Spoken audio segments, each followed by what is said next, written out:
This is November 14th. We are having the Health and Human Services Committee, and we will be having the Joint Services of Finance, Audit, and Budget Committee. And right now, we will been called to order. We will have the Pledge of Allegiance. Pledge allegiance to the flag of the United States of America and to the republic for which it stands, one nation, under God, indivisible, with liberty and justice for all.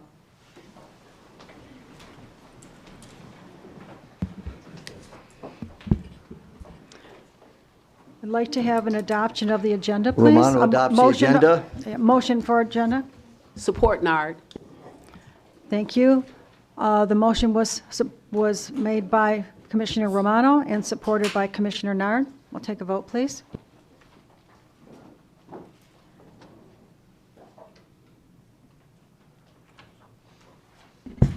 Motion passes 12-0. Thank you.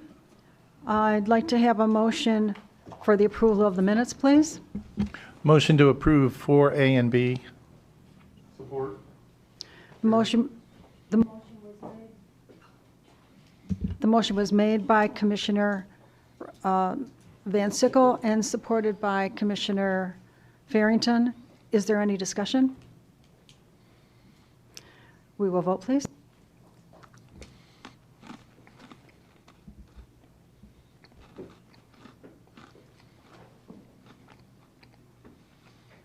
Motion passes 12-0. Thank you. Now we will have public participation for anyone who would like to speak for 3 minutes on anything pertaining to the agenda. There will be a public participation afterwards for anything that you would like to speak on. Now is for anything on the agenda. Is there anyone that would like to speak?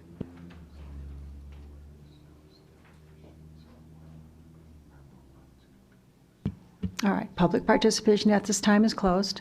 Thank you. We are now going to go into a special time.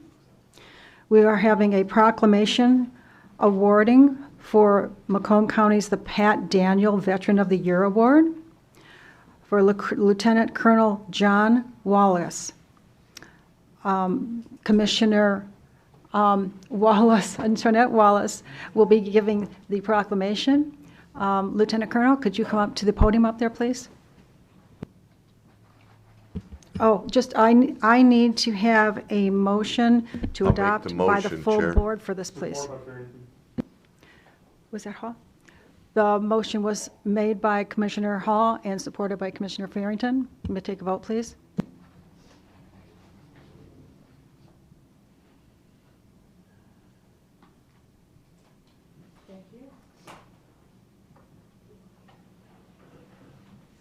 Motion passes 12-0.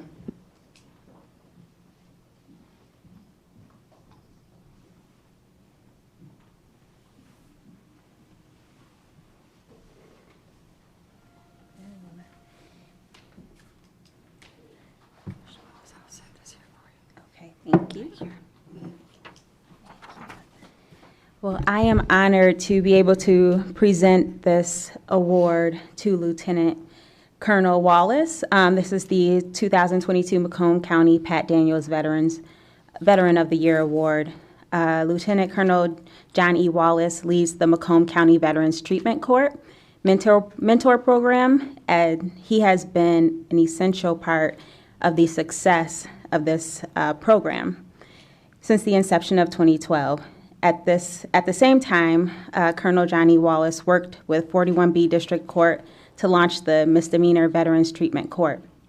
He then took on the responsibilities of treasurer and acting president of the Friends of the Macomb County Veterans Treatment Court, a nonprofit fund created to assist the MCVTC and its participants. So he has clearly done a lot after he has already done so much for this country and continues to do so much for our county. So I want to thank you so much for your service as you just continue to give and give and give. So this is the proclamation from the Board of Commissioners, thanking you for all that you have done, as well as your 2022 Pat Daniels Award. Thank you. Thank you so much. Thank you. If you would like to say anything, the mic is all yours.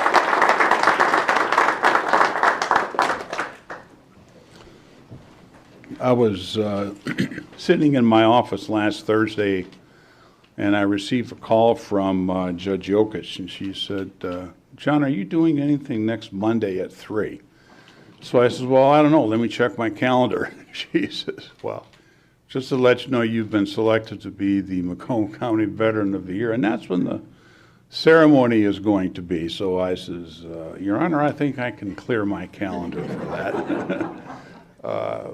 Would just like to thank her, and I understand Judge Witalski had a hand in this, which I'm not surprised at. Judge and I worked well over 10 years on the Macomb County Veterans Court, and I would just like to thank some of the people who showed up today, especially my wife. I made the mistake one time. I was receiving an award for my tour of duty in Germany. I was at the Command and General Staff College, and for my speech afterwards, I mentioned everybody but my wife. And I vowed at that time that will never happen again. So Deb's been with me for over 50 years. We have a 50-year anniversary.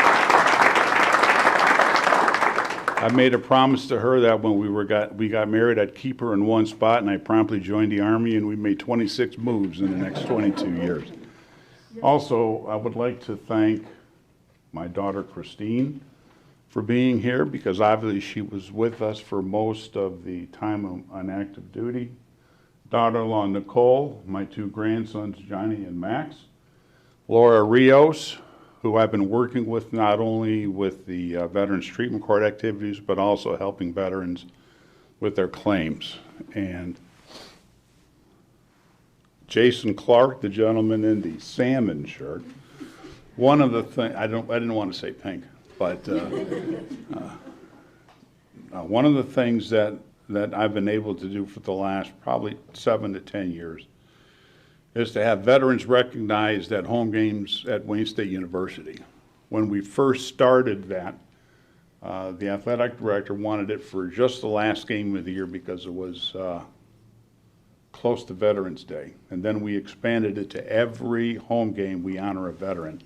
And Jason is the individual who's the point man on that, and I'll tell you, Wayne State does a wonderful job with that particular program in supporting the military.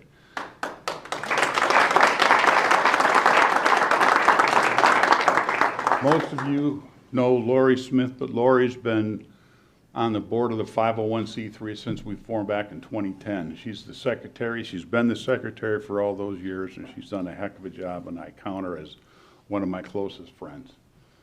And Tracy, I've already talked about the surprise and honor that I had from you, and Paul Stumpen, he's the mentor coordinator for the Veterans Treatment Court. So we've got a real wide spectrum of individuals who are helping veterans. So with that, I would like to thank you. I find this to be most humbling because there are so many other veterans out there who do a lot also. So I accept this graciously and plan on continuing to help veterans.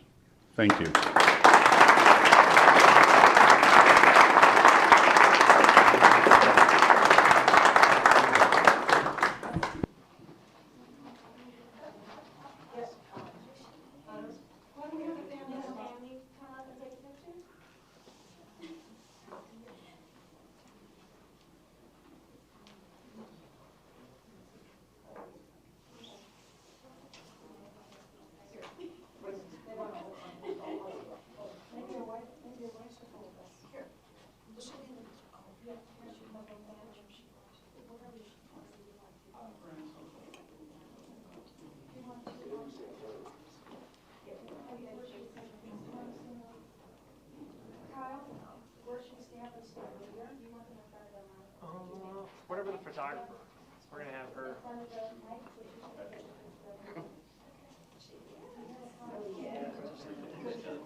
Hey, Judge, why don't you jump in? Please, that would be you.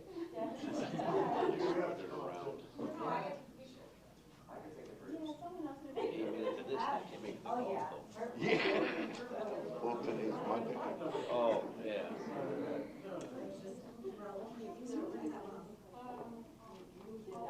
Ready?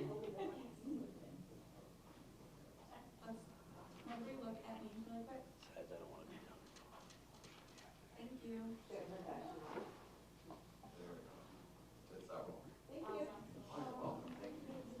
Congratulations again. Thank you.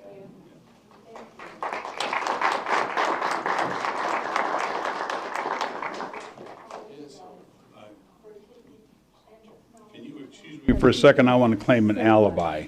And what an alibi is when you're on the firing range, qualifying with your rifle or whatever, and if you have a misfire alibi and you want to have another shot at trying to get that round down range, so it helps your qualification. My alibi is that I want to acknowledge Tanya Lalonde, who came today. I didn't see her there when I was going through. And for those of you who may not know, Tanya runs the Kia Summit dealerships and also runs the Lalonde Charity Group.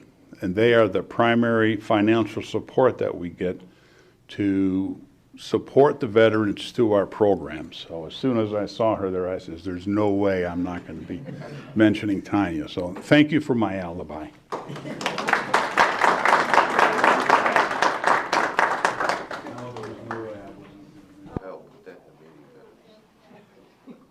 Used to be a bar called Alibi. That's what I say. There's one in Rochester. Just call me Alibi about my house.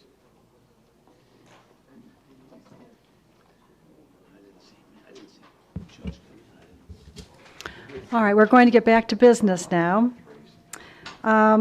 We are going to go to presentations by Veteran Services Laura Rios. I need a motion to receive and file, please. Support Van Sickle. Commissioner Nard made the motion. It was supported by Commissioner Van Sickle. Can we vote on it, please? Or do we vote later? Do we?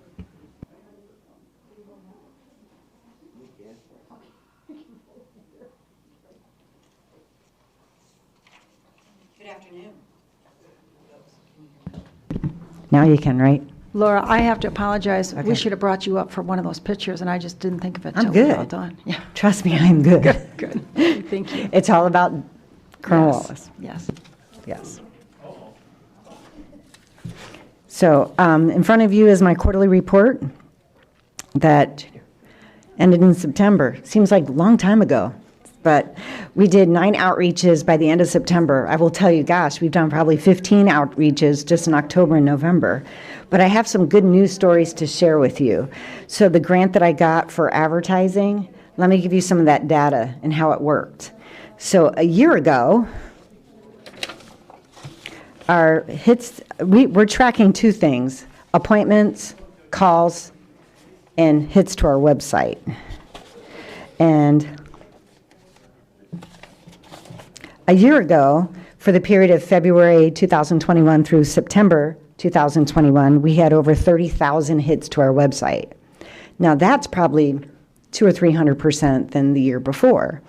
But this year, thanks to our flooding of direct mail and every way you can possibly think of advertising, we had 112,000 hits to our website.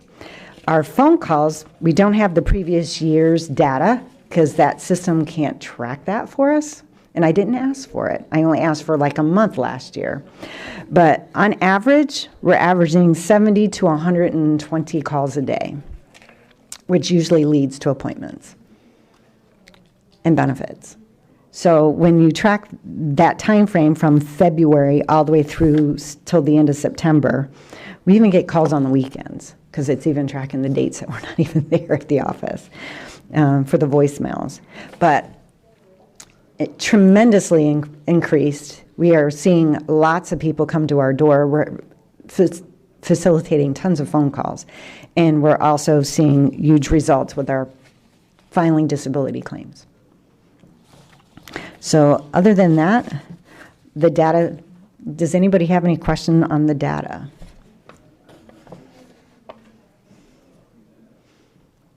You're probably saving it for the budget review. But good.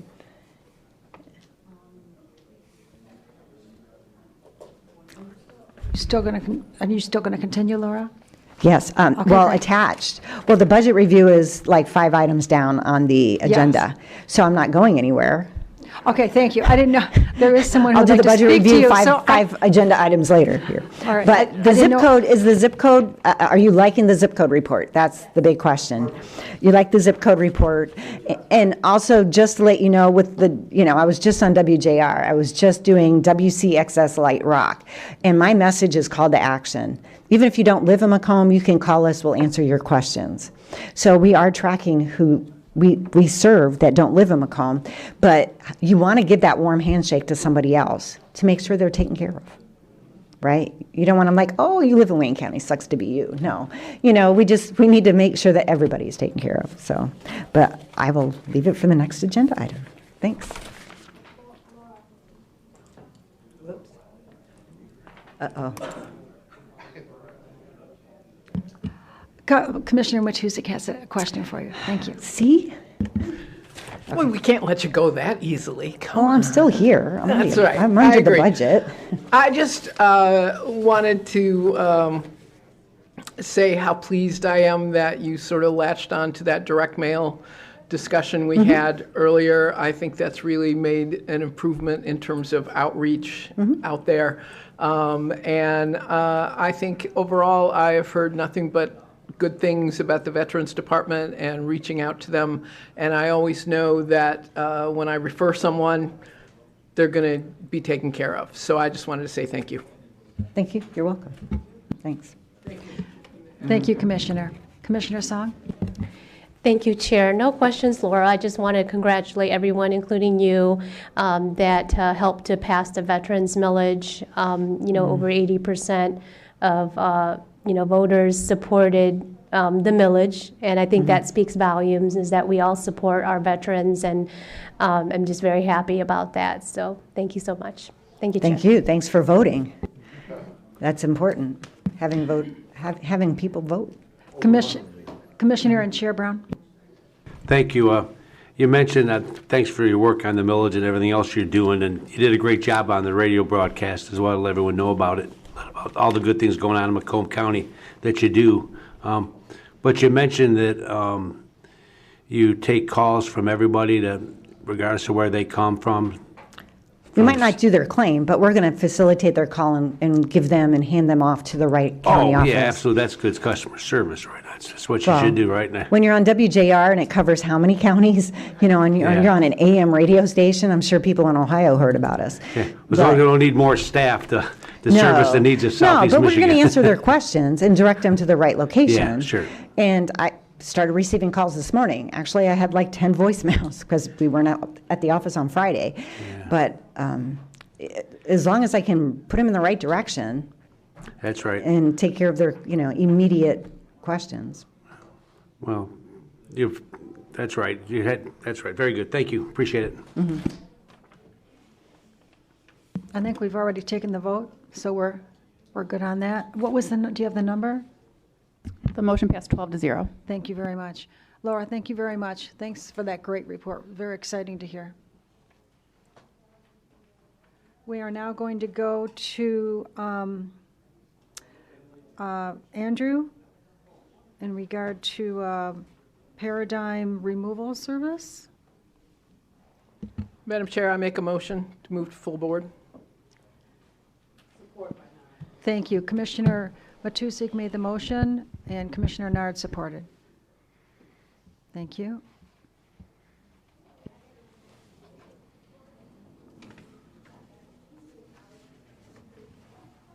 Good afternoon, Chair. Good afternoon, board members. before you is our request for approval of the contract, body removal contract for the medical examiner's office.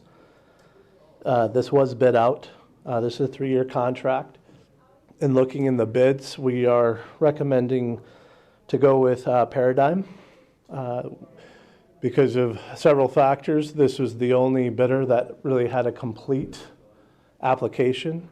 The other 2 applicants or bidders did not fill out, left out information as it pertains to the bid, specifically where they left out vehicle maintenance schedules, vehicle upkeep, and a list of all their vehicles that they had available to us. There was also, with some of the other bids, hidden costs for us as well. That would be surcharges. For example, overtime charges. If the person was larger, there was an additional charge as well for removal of that body. So the request for the contract is $160,000 based off of past numbers that we've looked at, both including hospital and non-hospital transports. So I'd be happy to answer any questions. Thank you. Commissioner Matusik, please. Thank you, Madam Chair. Looking through the contract, I was a little taken aback by the ability to negotiate a 10% increase every year. Do we anticipate 10% increases every year? I'm not It just seemed like a anticipating lot. that. Yeah, I agree. That would not be something I would support. Okay, because it's part of the contract, so part of the contract language. I was just, Sure, and you could try to negotiate. It doesn't mean that we have to go with the 10%. okay. Or Thank you, anything Madam else. Chair.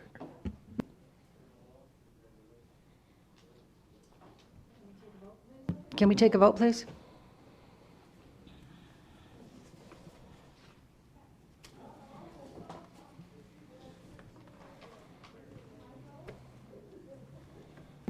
Motion passes 12-0. Thank you, Commissioners. Thank you. We will now go to St. Clair Shores, and Chief Randazzo, please. Good afternoon. So this is a renewal contract for, I'm sorry. oh, There's, thank you. Do I? I'm sorry. Okay. Commissioner Hall made the motion, and Commissioner Romano supported. Thank you. Thank you. Now go ahead. Thank you. good afternoon, Commissioners. This is a contract renewal for our city of St. Clair Shores that we provide animal control services to, and it's a 3-year contract. And so I'm here to answer any questions that you may have.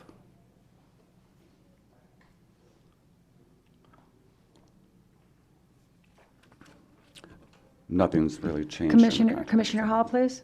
Thank you, Chair. There was a question that came up prior about a vehicle purchase. Was that being shared across the, oh, thank you. Was that being shared across the communities, or was that per community? That's per their community because they want a designated animal control officer in their community Monday through Friday and available for after-hours emergency calls. So in their previous contract, they also had that before. So this is because they want a designated animal control officer, there's a cost to that vehicle. And is Roseville similar to that? Correct, yes, because they also want a designated animal control officer. That's all I have, Madam Chair. Thank you. Thank you. I see no more speakers. We'll vote, please.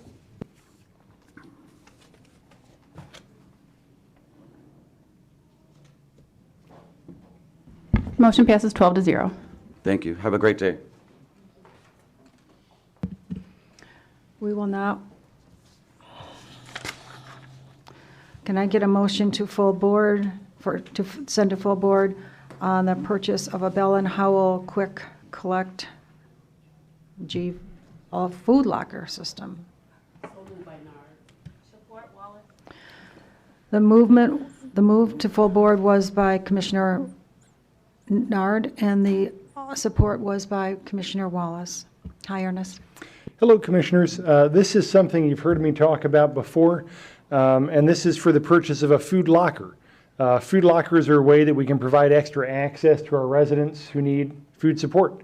As you may know, Macomb County, through our food program, helps to support 70 pantries around the county. However, while we undertake that tremendous effort to receive and purchase, store, and distribute food, each of those pantries are only often open so many days a week or so many hours on the days. And so one of the new innovations we were looking at is the food locker system. Again, this doesn't require bricks and mortar, doesn't require staff to staff it. It's simply, a large refrigerated vending machine that we can preload with, fresh food and frozen meat, and then clients can access it depending on how we're looking to support residents around the county. So it is sort of a new frontier with food pantries. If you Google it, you'll see that there are different communities around the country trying this approach out. The goal here really is for more access for food support, for more residents and more locations. And so we're going to try it out and get Macomb County on the map with this new food system. Commissioner Matuzzi, please.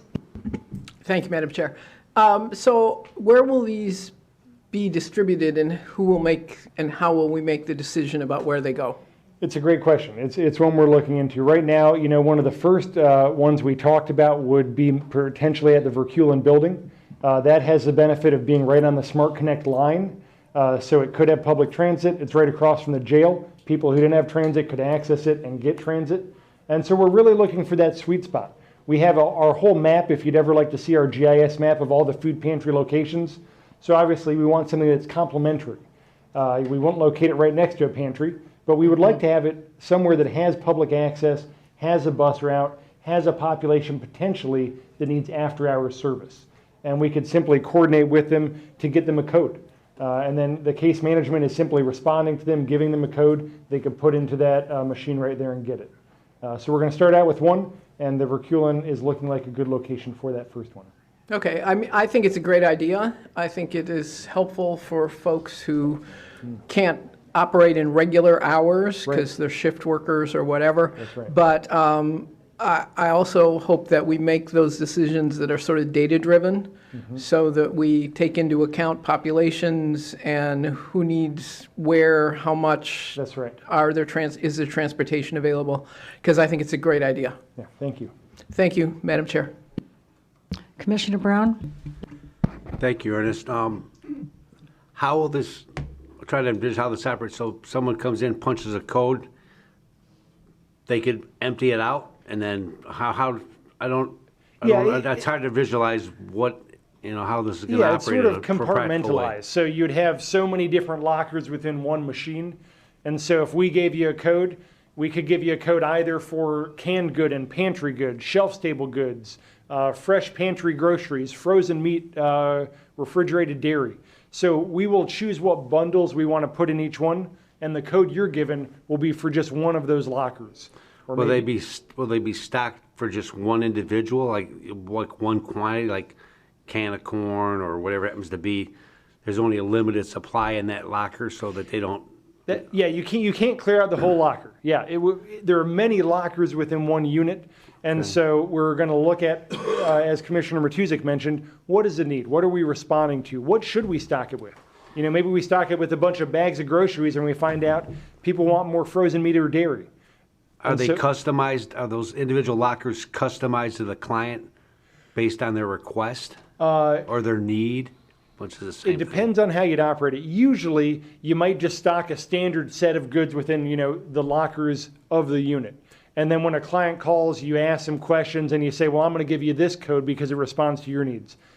We could do it where we're loading it for individual clients, but traditionally we would have a standard set of goods in the locker, and then we would give a client a code to a specific locker within it. The money that we're going to, this $55,000, how many lockers will this buy? That's one. That's one large unit with many lockers within it.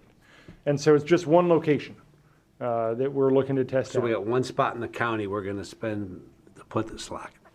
Yeah, it's more of a pilot test to learn what we can learn about how we can address. It's a pilot, okay. Yeah. And this money's coming from where? This money is going to be supported from the Balmer Group, that philanthropy we mentioned the other month. So we figured this is a great opportunity to use philanthropy to do a test of change and see what we might learn. It's a test. Okay, very good. Appreciate that. Thank you. Thank you, Ernest. Thank you, Madam Chairwoman. Commissioner Van Sickle, please. Thank you. Ernest, I took Chair Brown's question a little bit differently. Within this one unit, how many individual lockers are there? I believe they have many different models. I think this one has 9.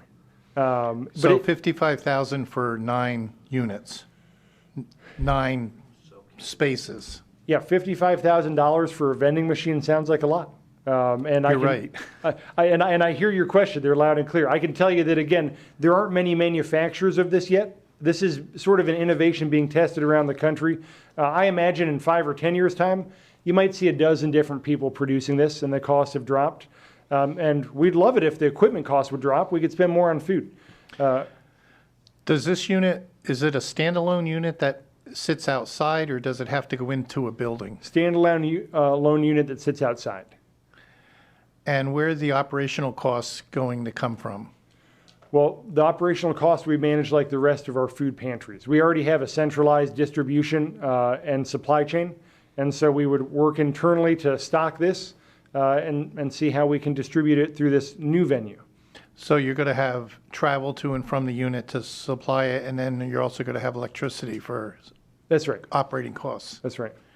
And what budget are those going to come out of? In general, that would come out of our food program budget. We often have travel costs built in, utility subsidies built in. That's why when location comes to it, it's a prime consideration. If we did it at the Verkulen building, we already have staff on site traveling back and forth. We already have fixed cost within that building that the county operates. And just out of curiosity, how big each one of these 9 units are? I'll have to get you that information. I'm imagining it's 2 large grocery bags full for each one. Okay. I'd rather not leave it up to imagination, though. Sure. If you could get those sizes, I'd appreciate it. Will do. Thank you. Thank you, Chair. Commissioner Song, please. Thank you, Chair. Hi, Ernest. How are you? Good, thanks. I think this is an excellent use of the funds and really forward-thinking. So, kudos to you guys for getting that funding for the locker. Is there additional funding available from the Balmer Group, and was this specifically for the purchase of these lockers? No, the Balmer Group philanthropy in general, if you remember it, we had those 5 goals to support around increased health and human services partnership, addressing vulnerable residents. So this was an eligible project under that philanthropy.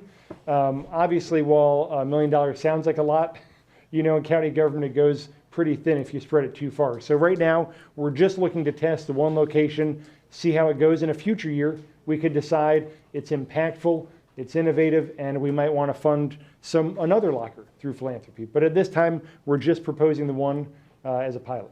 Okay. And then just to kind of follow up with Commissioner Van Sickle regarding the electricity, when you go to Best Buy and you buy a TV, it tells you how much energy it uses. Do you guys know what the energy uses are for this locker?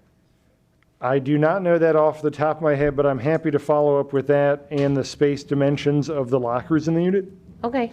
I'd be interested to find out how much energy it would take to have a unit like this running 24/7. Sure. And then it sounds like this sort of effort is really trying to have a direct, support for residents as opposed to going through the pantries.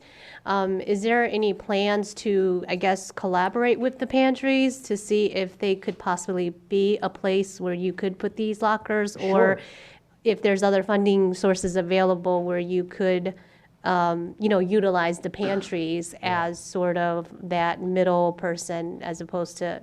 Absolutely. I can tell you are tuned into the food security world because obviously if we could have a pantry that already is coming to our warehouse, taking refrigerated and frozen goods and fresh produce back to their own warehouse, to their own pantry, and we think there is a utility to have a locker there that they could staff, that'd be a great partnership. And that they can maintain. That's right.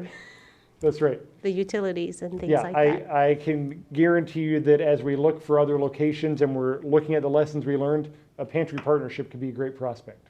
Okay, thank you. Thank you. Thank you, Chair. Commissioner Kraft, please. Thank you, Madam Chair. Hi, Ernest. So I'm visualizing this as like when I go to Home Depot or Lowe's. There's a wall of lockers. I walk in, I punch in my code, the door pops open, I grab my food, and I go. Is that accurate? Yes. Just a Yes. smaller version with 9 lockers, you said? Yeah. So is this something that, okay, so I come in at 10 in the morning, I punch in my code, I grab my food. Is that something that once that's done, we will have staff there to reload that locker for another family with another code? Or how would that work on a daily basis, daily rotation? Yeah, I mean, to the extent that there are other pantries open closer to you or your neighborhood, we might prefer you go to the pantry. We want to keep this solution for people who have no other barrier. Like Commissioner Martuzik mentioned, I work all day on the day shift. You know, I can't get off till 10 p.m. at night. That would be an ideal location to say, well, no pantry's open at 10 p.m. But here's a code, you know, go by on public transit or go by on your car after your work at 10 p.m. and take it out. And then depending on how many clients use it in a day, it may not need to be restocked even though it has some empty lockers. We might wait till 4 or 5 or 6 people have used it till we do a restock. Gotcha. So we'll sort of see how it goes and what client needs are. Great. Thank you, Ernest. Thank Thank you. you, Madam Chair. Commissioner Wallace, please. Thank you. Commissioner Kraft took my question, so I just want to say I think this is a great idea. Thank you. Commissioner Van Sickle. Want to let Commissioner Romano go first? Thank you. Commissioner Hi, Ernest. Hi. What qualifies these people to use the locker? What would qualify them? If you know about our pantries, you know that the qualifications are a self-statement of need. That is one of the USDA requirements for the Federal Emergency Food Assistance Program. The TFAP program that we operate and the USDA supply chain require that we do not have an intake process. We do not have required documents or income pay stubs or statements. So I would imagine it'd be similar to the way we operate all of our food pantries in Macomb County, which is we believe access to food should have very low barriers to entry. Simply coming out with your hat in your hand, stating that you're in need, has been the qualification across the country. So this is going to be done possibly by phone, where you would give them the code It over could the be. phone by somebody calling? It could be. I think it's a great idea, but let me be the devil's advocate here. Sure. I'm going to call you and tell you I got a problem. I need to get in the food pantry, and I'll give you all my sad tales of woe. You're going to give me a code, and I'm going to go in there and get the food. That's the way it works in physical pantries right now. In a physical pantry right now, if you walk in there, the USDA mandates that if Mr. Romano comes in and tells me he needs food, we have to legally ask him for a signature, but we can't say, I don't know, you look pretty fancy there, Commissioner Romano, give me your last pay stub. We're legally not allowed to ask for that type of intake for eligibility determination with that TFAP food through USDA. So I'd imagine it would be the same. So is this all Macomb County residents or anybody? This is Macomb County residents. How do you justify who's who? I'm just asking. I'm not trying to give you a hard time. It's I'm a just great trying to figure question. out where my money's going. Could that's there all. be people from Oakland and Wayne County coming into Macomb County food pantries? Yes, there could. They can get it. Yeah, and again, this is part of the legal obligations we signed to participate in USDA and the Emergency Food Assistance Program. And these are the same rules that all the pantries operate under with USDA and the TFAP program. I do not believe there's a large amount of fraud going out of people like me or you coming to the food pantry when they really don't need it. But it's always something we can look at to think about how we could tighten that qualification up. No, I have no problems with my Macomb residents coming into your pantry and getting food. I have a problem with Wayne County residents doing it, or Oakland County. And Sure. I would think that just a matter of identification by either, I don't care, driver's license, food card, something that shows that they're Macomb County residents. That's all I have. Thank you, Chair. Thank you. Commissioner Nard, please.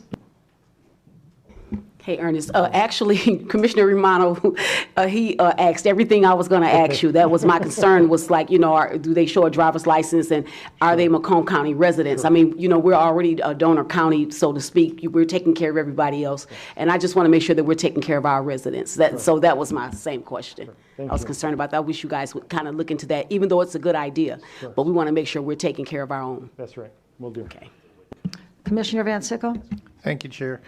Ernest, does this unit have remote reporting as to when The doors have been opened? Yes, it does. Good. And is there plans for security on it? Like Yes, cameras and stuff? That would be part of the location requirement, is when we're looking at locations, we're looking at what they already have on site, whether it's electricity or staffing or security. Those will all be assessed with what location is the right location. Okay. And you gave an example of somebody can't come to the pantry if they get off at 10 o'clock at night? Yeah. I take exception to that because if they get off at 10 o'clock at night, they probably don't go in before noon. And I got to believe there's lots of food pantries open before noon. Sure. So, again, people have to, use the facilities when they are. Also, has anything been done in a more general and a more distributed approach about splitting shifts or something with the food pantries so they can be open a little bit longer, extended hours? Because I would think however many food pantries we have, if we took part of their staff and split shifted it or something, that we could serve more people more effectively instead of having people from Southern Warren drive all the way up to the Verkulen building. Sure. If they need food pantry, they don't need to be wasting their gas money driving all over the county. Sure. So I'd like to see us have a distributed approach at the current food pantries rather than a one central approach. And I'd just as soon spend the $55,000 on overtime for people at the food pantries. Let's service the people where it's close to them.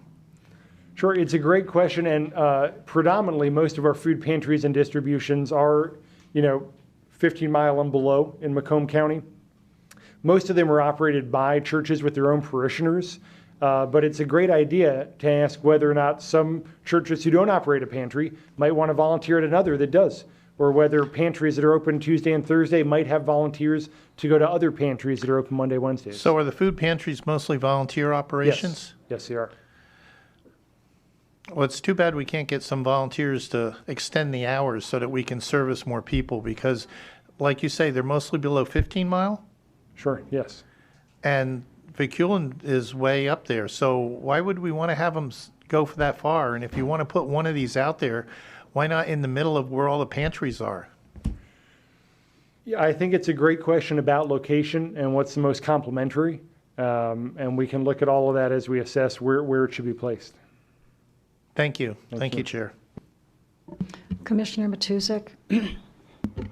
I just want to point out that while folks from Wayne and Oakland can come to Macomb food pantries, people from Macomb can also go to Wayne and Oakland food pantries, which in some cases are much closer to them, either where they live or where they work.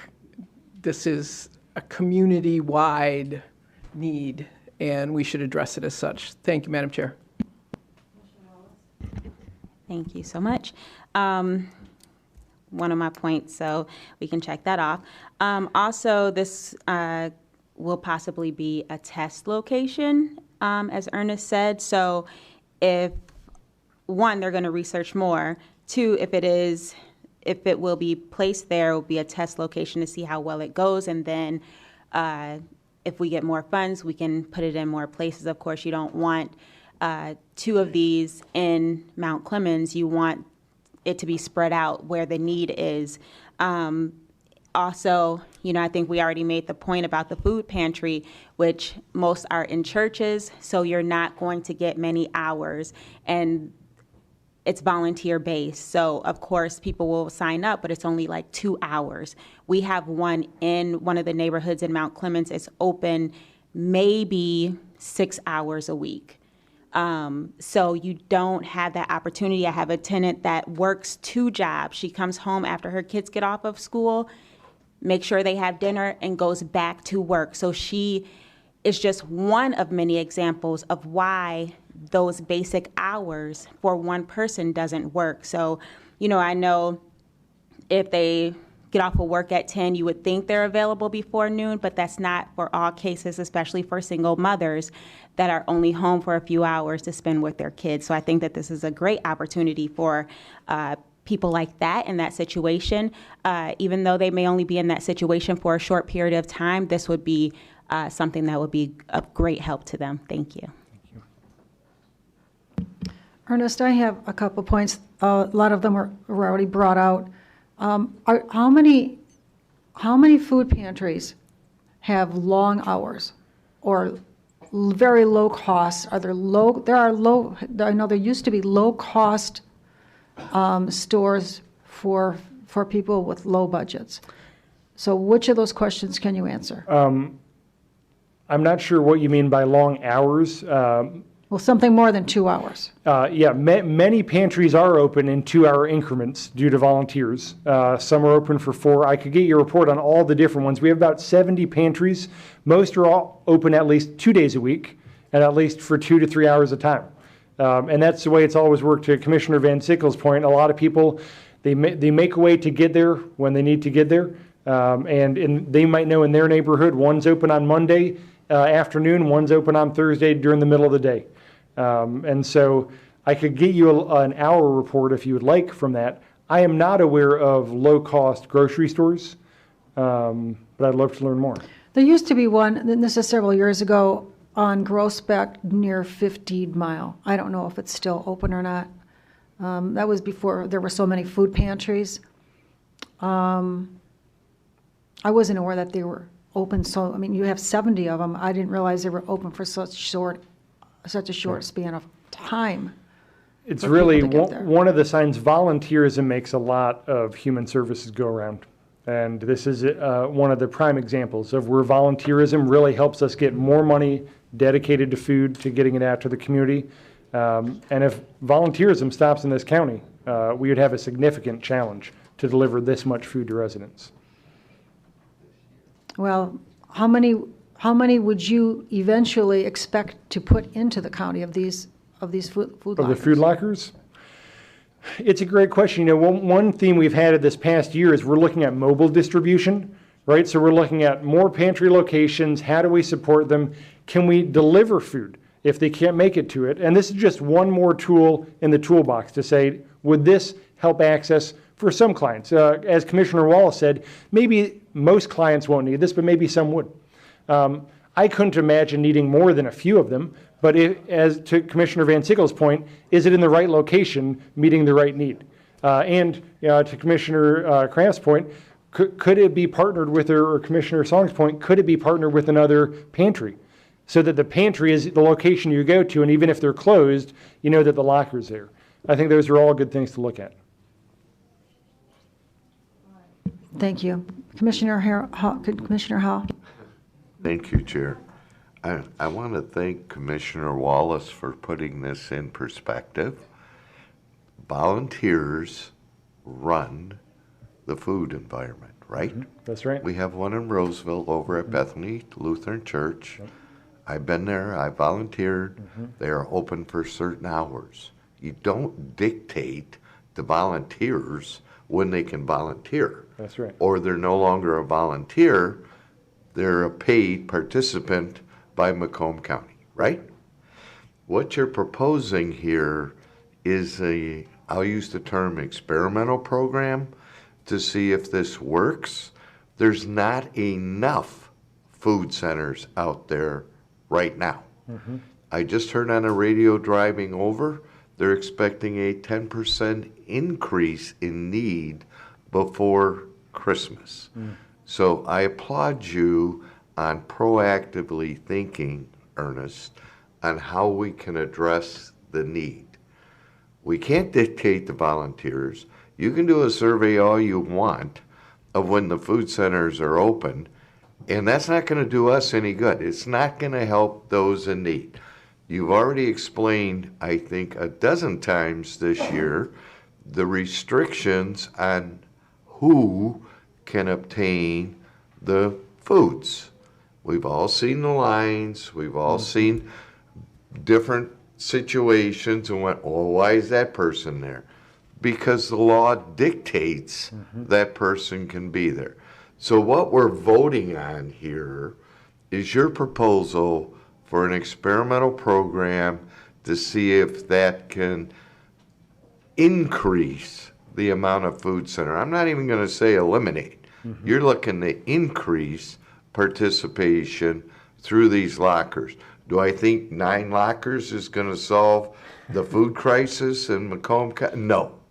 Do I think it's a proactive attempt to try and address it? I applaud you for that. Thank you, Commissioner. You have my full support.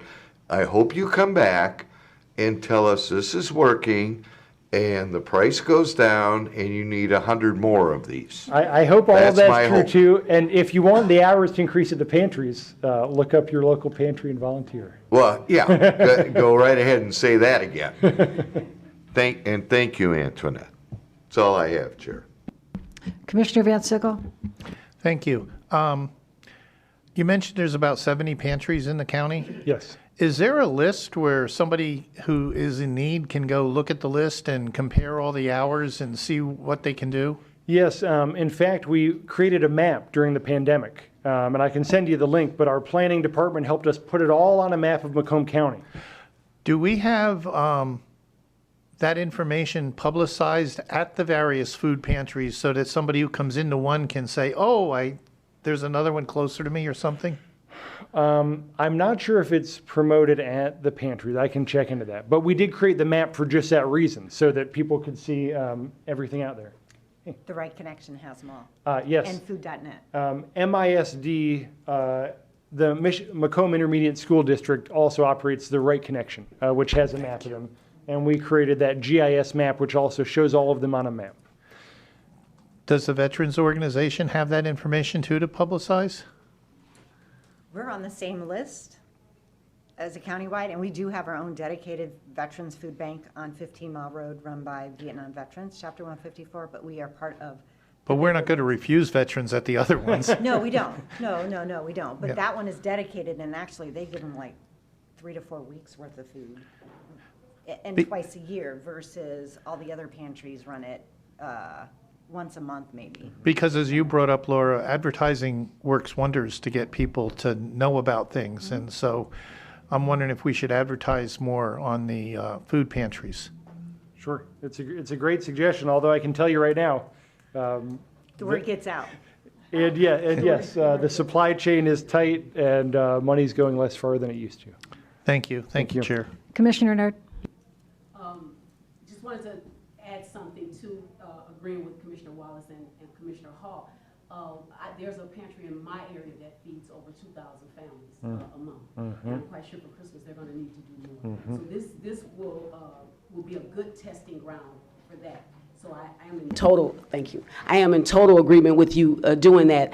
My main concern is just making sure that people that are in, the area, I'm in South Warren, and the people that they're feeding, maybe 500 of those people are coming from Detroit. Why? They're coming from Detroit because they say there's nothing in that lower part of Detroit where they are, so they have no other choice.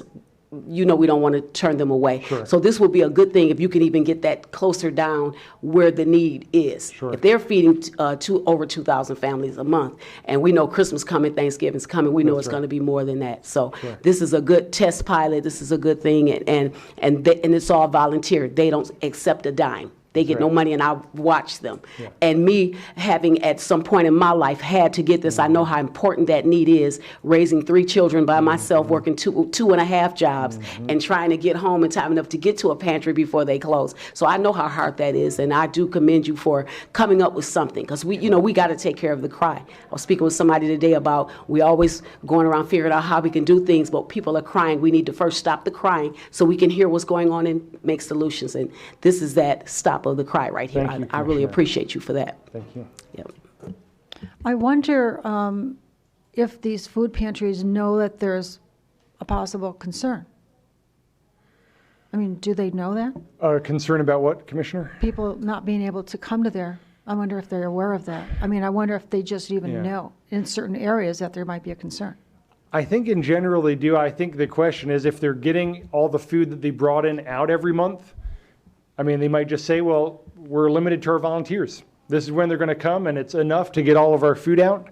They might know that there's a greater need, but they're getting all their food out, and they're meeting what their volunteers are going to give them.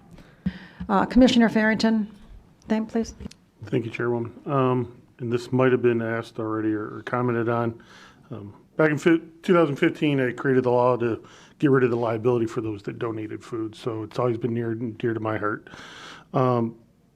With 9 cupboards in this unit, it's refilled once a day, twice a day. I mean, Commissioner Nard just mentioned about thousands of people in need, and how often do we restock? I think it's a great question. That's why it's a pilot. I mean, ideally, this is not replacing pantries. If there's a pantry open and you're calling during the day, you should go to pantry. This should be used in that instance when we believe otherwise you won't have access to food. So you would be able to restock them multiple times a day to help far more than 9 people a day? Yes, we could if that was its need. Yes. Okay, thank you. Thank you. Commissioner Nard, are you up again, or just not turned off? I just wanted to mention that the Department of Social Services knows about all the pantries, and my residents get that information from them. They also get it from, I think they say they dial 211. That's right. And it gives them information of the pantries as well as other organizations that they may go to and get that information. So the information of all the pantries in Macomb County is available. That's right. So Ernest, the last question here before we take a vote is it set at the Verculin billing because you think people may be coming and going from there that may need help? It is not confirmed for anywhere yet. That was one of the proposed locations because we believe it was easy to restock. We already have the land. We know there's electric and all of the amenities needed, and it could be easier. However, it's not set there, but that was the thought, was that it's on a public transit route. There's a bus stop there. It's across from the jail. It might reach a community in need that otherwise won't be served. But we're going to be looking at all proposals for locations that might be complementary to the other pantries we have. Chair, do we, before we vote, do we want to have speak with Ernest before? I mean, we're going to take our vote now. If it passes, do you want to be notified of where this thing is going to go, this food area? They'll notify us, and they'll provide us some information on all the food pantries that commissioners had questions of. Yes.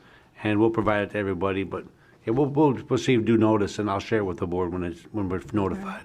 Thank you Yes, very sir. much. Thank you. Commissioner Saw, go ahead. Thank you, Chair. Be the last we'll be taking a vote right after this.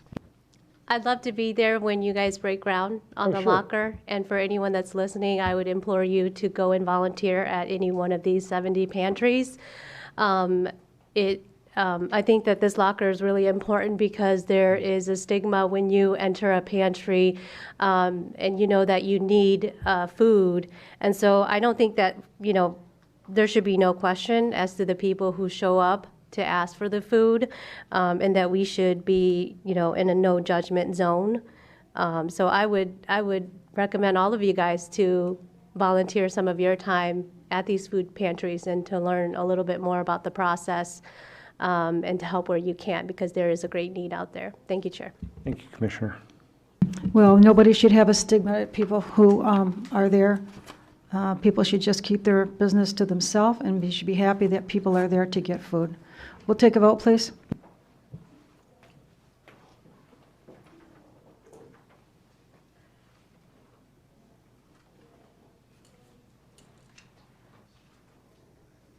Motion passes 12-0. Thank you. The meeting will now go to Commissioner Sabatini, Finance, Audit, and Budget. Thank you. Thank you, Commissioner Zinner. Next item 9A for budget reviews. Our first budget today is for Veteran Services. This is Special Revenue Fund, pages D22 and D50. I need a motion to receive and file. So moved by Nard. Moved by Nard, supported by Haw. Laura, you have the floor. I'm getting more money. Any questions? Next, no.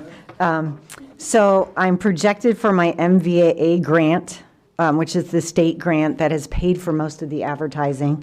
Next year, we're now in fiscal year 2023, is $220,000. I already received the IRS approval that I did get the IRS budget, and that is $58,000 and some change. And then the millage passed. So I'm projected, my operating millage really doesn't have any change, except one thing is probably going to have to be carried over. Like the Sheriff's Department, I requested a vehicle back in January. Well, it's now November, and the vehicle has not gone to production yet. So It's probably going to have to be rolled over to next year, although I budgeted it for this year, but that's beyond our control of getting these vehicles. And other than that, everything else is pretty much the same. And, I mean, we're budgeting very close to what we receive as far as, income and revenue. And I never spend what I actually forecast every year because of the variables in the burial allowance and the variables in the emergent need grants that the Veterans Committee gives. Thank you, Laura. Commissioner Song. Thank you, Chair. Laura, can you explain the increase in personnel? There's a 126,000 increase. Are we talking the millage or are we talking the No, IRS we're talking grant? about the expenditures, personnel. It was 1.2 million and increased to 1.37. The only change I have, I'm not adding any personnel. I have one person who is projecting to file for a reclass, and that will start probably December, January timeframe. Whether they get the reclass, I'm not sure, but I think we went ahead and budgeted for the reclass. Okay. What is the reclass? And Steve's coming up here. Good. So I'm saved. he's here to save the day. I'm sure everybody's getting a pay I should have raise. asked Steve that question. sure Sorry. everybody's Yeah, I'm not going to speak about the reclass because I'm not sure of that, but generally that's just going to be the changes in the PTA wage schedule that other departments have Got seen. it. That's what I thought it And might be. also, you'll see in 2023, under capital outlay, we've carried over $66,000. That's the carryover of the vehicle that Laura referred to. So we budgeted it already for it again. Okay. Thank you. Ditto. Thank you, Chair. Laura, the contract services went up 15,000. What's that related to? The contract services under my millage is our, if you notice in my quarterly report, I contract with two folks, one to do PTSD exams for diagnoses, and then one for here and now for hearing loss. The number one claim to the VA is hearing loss. So you need a diagnosis to submit a claim. And a lot of local places do not do the opinion letters that we need. And the person that does the opinion letter does not take Medicare, VA, TRICARE, or any military insurance. So we just, hey, where do you spend your money? You fill the gap, and that's the gap. But we are doing twice, maybe 3 times as many PTSD diagnosis applications than we ever expected before. So that's exactly where that's going. It's going to the two doctors that we contract with to get those opinion letters. Okay, great. Commissioner Haw. Thank you, Chair. Laura, I heard today or yesterday the largest single vote, yes vote, in this past election was for the veterans millage renewal. The largest single item on the ballot. Mm-hmm. And I heard you on the radio program. You were phenomenal. So congratulations to you. Was that the WJR radio? Yeah, it's the only one I listened to. Okay. Not that other one you were talking So are you going to tease me about wearing white? Well, So, congratulations. okay. Thank you. That's all I have, Chair. Mhm. Okay, seeing no other speakers for the budget review for veteran services for D22 and D50, please vote. Thank you, Laura. Thank you.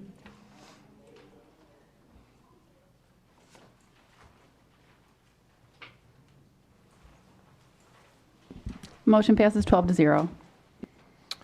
Okay, next budget is Michigan Works. This is Special Revenue Fund, page D9. I need a motion to receive and file.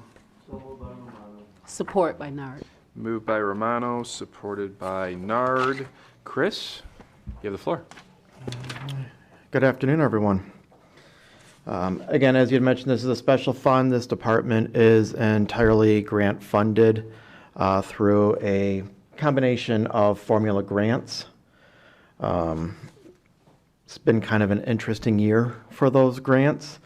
We are The 3 formula grants that primarily pay for staff have all expired, and they're in a continuing resolution that we anticipate with the new Congress being seated in January, they will resume action on getting all 3 of those formula programs reapproved. That would be the Workforce Innovation Opportunity Act, the Trade Adjustment Act, and then the Temporary Aid for Needy Families. We do operate a number of smaller grants, but they don't necessarily provide staff funding. So right now our current model is to really emphasize some of these other grants that we're running with. There's a MyLeap grant, Workforce Infinity, and we'll be receiving some money specific to EV training to try to offset kind of where we're at right now with the other grants. 2 of those 3 grants had a decrease in funds, so it only left us with 1 that had just a slight increase. I think I'll pause for question to that. Thank you, Chris. Commissioner Matuzak. Thank you, Mr. Chair. Hi, Chris. Hello. Every time you've come in front of us, I have asked you about the expungement process. Yes, you and what the county has done. Mm-hmm. I have yet to see the county do much. And perhaps I'm merely missing it, but expunging one's record for minor offenses is really critical to people getting work. Mm-hmm. And so I would like to know what the department has done regarding expungement. Surely, and thank you for that question. Since the inception of the Clean Slate program, we have received 1,134 referrals. 575 of those have been referred to attorneys, and we have found 245 have not been eligible to go through the process. We have another 267 in process right now. At that point, our data kind of is reliant on what we hear back from the attorneys that we contract with. We do have 92 confirmed expungements, and we also have another 92 with known court dates. One thing we did get involved with this past July was an expungement fair, and that was at the Live Right Structured Recovery Center in Roseville. That was with attorneys from the Switalski, Goodman, and Grunberg. And from that, we were a little hesitant on doing an expungement fair from getting feedback from other areas that have done such. From that, we received 25 individuals that we were able to work with. And those are in those counts that I gave you previously. Now, the policy itself for Clean Slate is good through March. That's when the policy is currently anticipated to expire. We anticipate, we don't know for any fact, but grants like this tend to give an authorization to extend. So we suspect that that will likely happen, in which case we'll be able to continue the program. It may not be as large as it is, right now in terms of state funding or support, because the dollars would have to change. But as long as that's okay to go on, we intend to continue with it. And but like you said, it's been a great program, and the intent is to remove that barrier to employment that may not otherwise be removable, as this is, for anyone not as familiar, this is a completely free expungement process for the individual. We've actually not necessarily seen a whole lot of individuals that were kept out of employment, but we did find, they were incumbent workers, and we did find that this could potentially offer them the next step on that career path for them. And then also looking ahead at the spring is when a lot of those individuals with a marijuana possession charge will automatically have those records expunged with or without the Clean Slate program. That was added in along with DUIs not too long ago, and we thought that was going to be a significant rush of people coming in our centers, and surprisingly it wasn't, not as many as we thought, but that certainly was one of those areas. But knowing that the automatic expungement of the marijuana possession charge is coming, it does give us some latitude to kind of strategize with the individual. And if there's different charges we can look at, we can say, let's look at this one because this is going to take care of itself in a few months. Okay, great. Thank you very much for the report. Thank you. Commissioner Hall. Thank you, Chair. Hi, Chris. Hello. I was surprised to hear you say that based on the expungement fair in Roseville that you weren't going to continue it. I had heard that that was a very successful program. The Clean Slate as itself is a very successful program. Expungement fairs kind of do have varied results. And my remarks are limited to those that we could put into our Clean Slate program. Clean Slate is set up to run within that Michigan Works service area, and this Michigan Works are the counties of Macomb and St. Clair. Flyers went out, though that was advertised, promoted for individuals to come, and that does bring in a lot of individuals from all over, kind of similar to how we're talking with the food banks. But in this case, it was written into policy that they must go to the Michigan Works system in which they reside. So there was a very, very good turnout, don't get me wrong, but there were a lot of individuals, let's say from Detroit, that we would refer to Detroit Employment Solutions Corporation, or the balance of Wayne County, or even Oakland. However, sometimes it was that, and then we would do like that warm handoff and get them where they need to be, so that they would still be addressed, but they had to go to that system. The other is just whether or not they came in with qualifying charges that Clean Slate could consider, or did they come in? We did not anticipate, and this is one part with an expungement fair that can be a little distressing to individuals, is some folks will come in thinking they're going to walk in and then walk out expunged. And that's really not the case. There is a little bit of a process.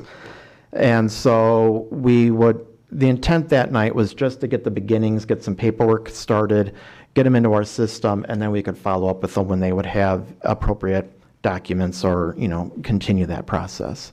So the fair itself was great to get the individuals that needed it. But at that point, we just have to disseminate it out to the appropriate system if it's not ours. Thank you. That was a follow-up to Commissioner Matuzak. The one I really wanted to ask about was the Going Pro Training Fund. Could you explain that? The Going Pro Training Fund, previously it had another name when it first came out several years ago. It was the Skilled Trades Training Fund, but that title kind of made employers feel that it was limited to just skilled trades. This is a grant, competitive grant for employers. It is worked into the state of Michigan's budget each year, and we are just coming into the new season. There is a webinar on Wednesday that we suspect will be the final webinar, at least we hope, to kick off this year's application season. This is where employers can apply for money to provide training for their incumbent staff, hire on new staff, and draw up and execute a apprenticeship plan. The applications go through the local Michigan Work Centers, and we help kind of critique the application, kind of give it that first review to do our best to make sure that that application gets approved. And then at that point, it goes to the state for consideration, and they make the absolute determination if that application will be approved or not. Employers can do it individually, or they can get into a collaboration with other like employers. And that sometimes gives them a little bit of a leg up if they have, 2 or 3 of their neighbors do that collaboration. We had that go on with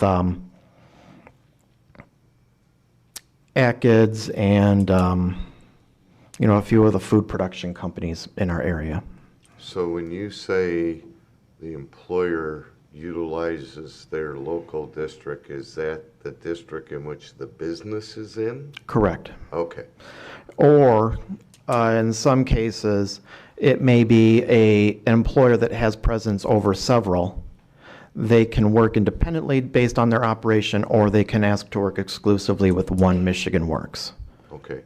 and this is going to be a little side issue. I know of 3 businesses that have called Michigan Works looking to get employees and have been told there were none available.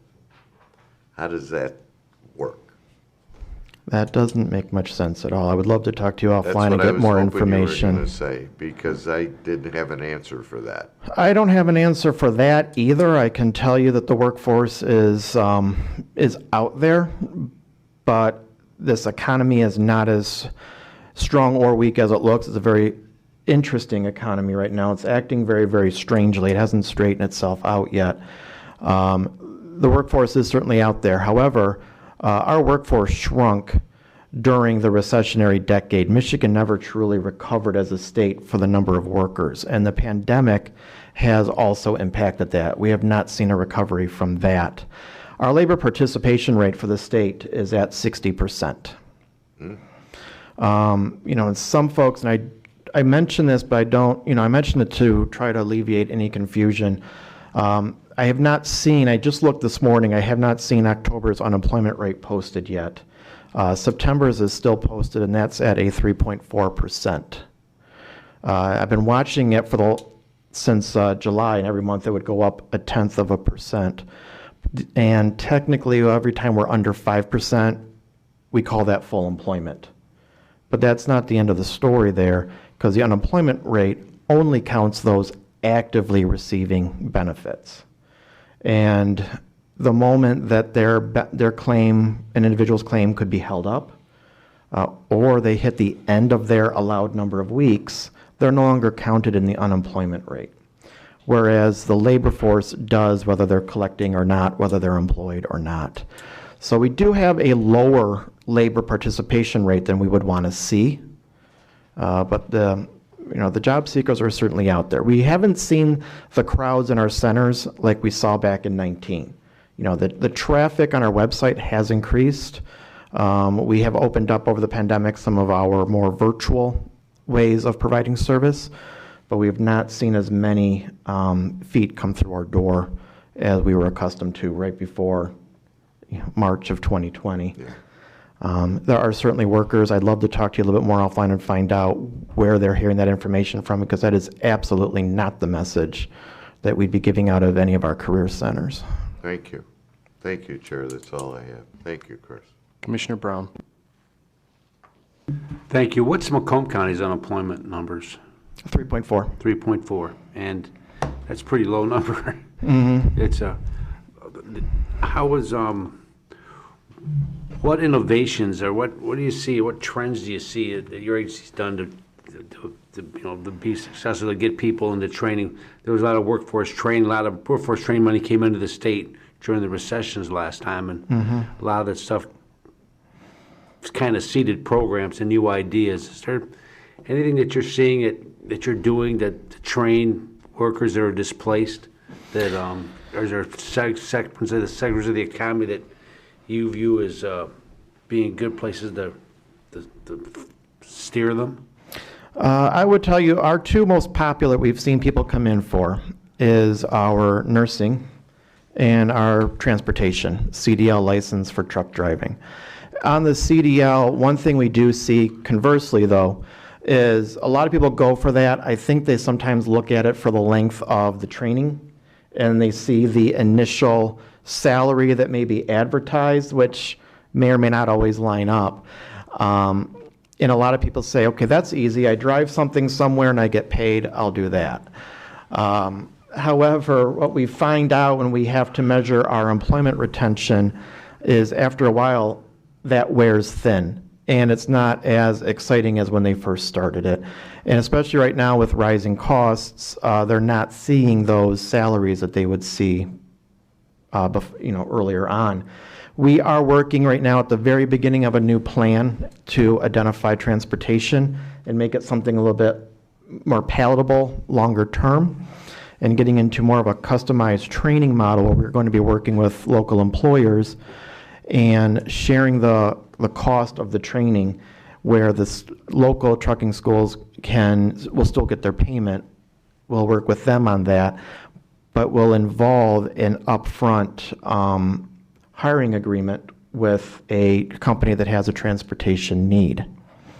So that will give them a little bit more of a local, possibly regional job that doesn't burn them out as much as going over the road back and forth, to the western end of the country. The Workforce Infinity grant that I mentioned earlier, that's identifying target areas such as automation, robotics, IT.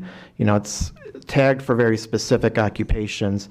Just as the grant we anticipate coming for electric vehicles, we're seeing a lot of need for battery containment, the platforms for the vehicles. The EV market is really starting to become something it's not going. And I just heard of an interesting thing that GM is working on, where you can get a battery to about 80% charge in 10 minutes. So the recharging anxiety that a lot of individuals may have, as compared to stopping at the gas station, that's going to be reduced. So we need training to get those kind of technologies up and going. Great. Your budgets, you've done a good job with your budget. I mean, your budget's actually darn near flat. Now, it looks like you've lost a full-time supervisor, and you're down a couple of positions. Is that because there's some grant funding cut from the state, given the economy? Is that what's going on? Federal. Federal, yeah. Yes, I did have a plan. Right now, we operate 5 career centers, 4 in Macomb, 1 in St. Clair. And I was working on a plan to create a 5th supervisor position. I had it all budgeted out, ready to go. And then we had updates to our federal budgets come through for the new program and fiscal years. And so the first thing I had to do was back out of the plan to add a new supervisor. So unfortunately, one of my supervisors has the thrill of splitting her time between 2 buildings, which is not optimal. But we've made it do, and we'll continue to make that do for the foreseeable future. I did have to terminate 2 individuals due to reduced funding because of the cuts of grants. But Okay. the grants are cyclical. Very good. Well, thank you. Your department's instrumental in many things, and you're always there to assist me in the past and other offices. So we appreciate the work you do on behalf of everybody in the county, and continued good work. Thank you. Thank you. Commissioner Song? Thank you, Chair. The charges for services under revenue, the $4.8 million, is that the federal grant funding? So that's all inclusive, right? There's no other charges. That's correct. There's no general fund money. It's just from these formula grants that we operate. Okay, so and I'm glad you brought up the unemployment rate, because we've all seen it sort of going down post-pandemic. Mm-hmm. Do you anticipate the grant dollars going down as a result? Because, as you said, at the 3% rate, that's basically like full employment. So how confident are you in getting these grant dollars the same amount or an increase when the unemployment rate is going down? Yeah, luckily I've been around long enough that if I've seen it go down, I see it go back up, and I know it's going to do the opposite again. We did already see, that reduction in grant dollars, which is where we're at right now. The Trade Act was approximately a 50% cut in terms of our staffing time. We've not had a lot of trade activity for the last 2 years, so it was still, the way that grant runs, it was a bit of a surprise that we saw that grant go down, which then further stressed the WIOA grant, which we did see a notable difference. In program year 21, which is July 21 to June 30th of 22, I had a goal, I had approximately $1.6 million to use for classroom training. To send, not just classroom, but to send individuals to classroom or employer-based training. Program year 22, which started this past July, I'm doing the same thing, less of, but those activities I am capped at about $400,000, which is where other grants come into play. And there have been some workforce grants talked about in Lansing that we're waiting to see if those take movement. And it's just a matter then of what are the rules Do they focus on an industry? Do they provide staff time? So that we can balance and make sure we still have the staff to provide the service, but then also have the service to the public. Does your office do any collaboration with the state in their initiatives like the 60 by 30? Yes. The local workforce boards, there are 16 of them. The executive director do work and meet regularly in Lansing and work toward that 60 by 30. The local Michigan Works, primarily Macomb, St. Clair, Oakland, Detroit, and Wayne. They operate kind of in their own little unofficial group to help support regionally. None of that funding goes into your budget, like the federal grants, right? No, well, what I had right now, this is just the grants that provide the staffing time. Okay. So no, I don't have in the grants that would not allow for staffing are not part of this equation. Okay. Thank you for the clarification. And then my question for Steve, because these are grant dollar positions, the raise in the salaries for next year don't apply to the personnel, or do they? They do. They do. Even though they're grant funded? Is that correct? Okay.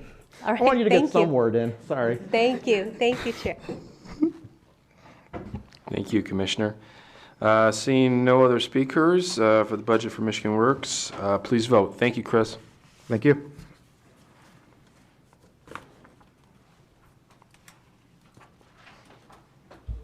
I just want to say I appreciate all the work that you guys are doing. I have a dynamic staff. I'll take back your compliments to them. I'm just the guy sitting behind a desk. All this is their work. So thank you. Motion passes 10-0. Okay, next item is Parks and Rec. This is Special Revenue Fund, pages E2 and E3. Need a motion to receive and file. Made by Wallace, supported by Nard.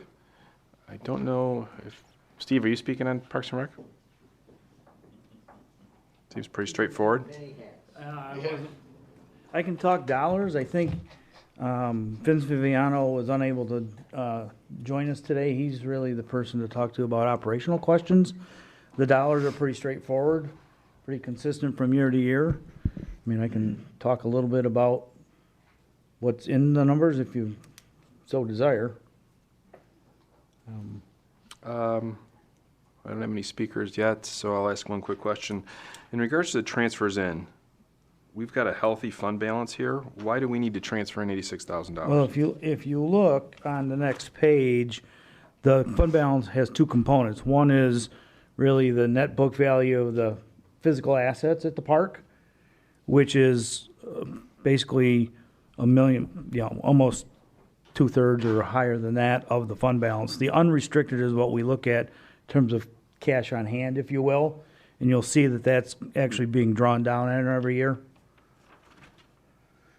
So the goal at this point is to keep the general fund contributions level at $86,000 until we get to a point where the fund balance is, needs to be replenished, if you will.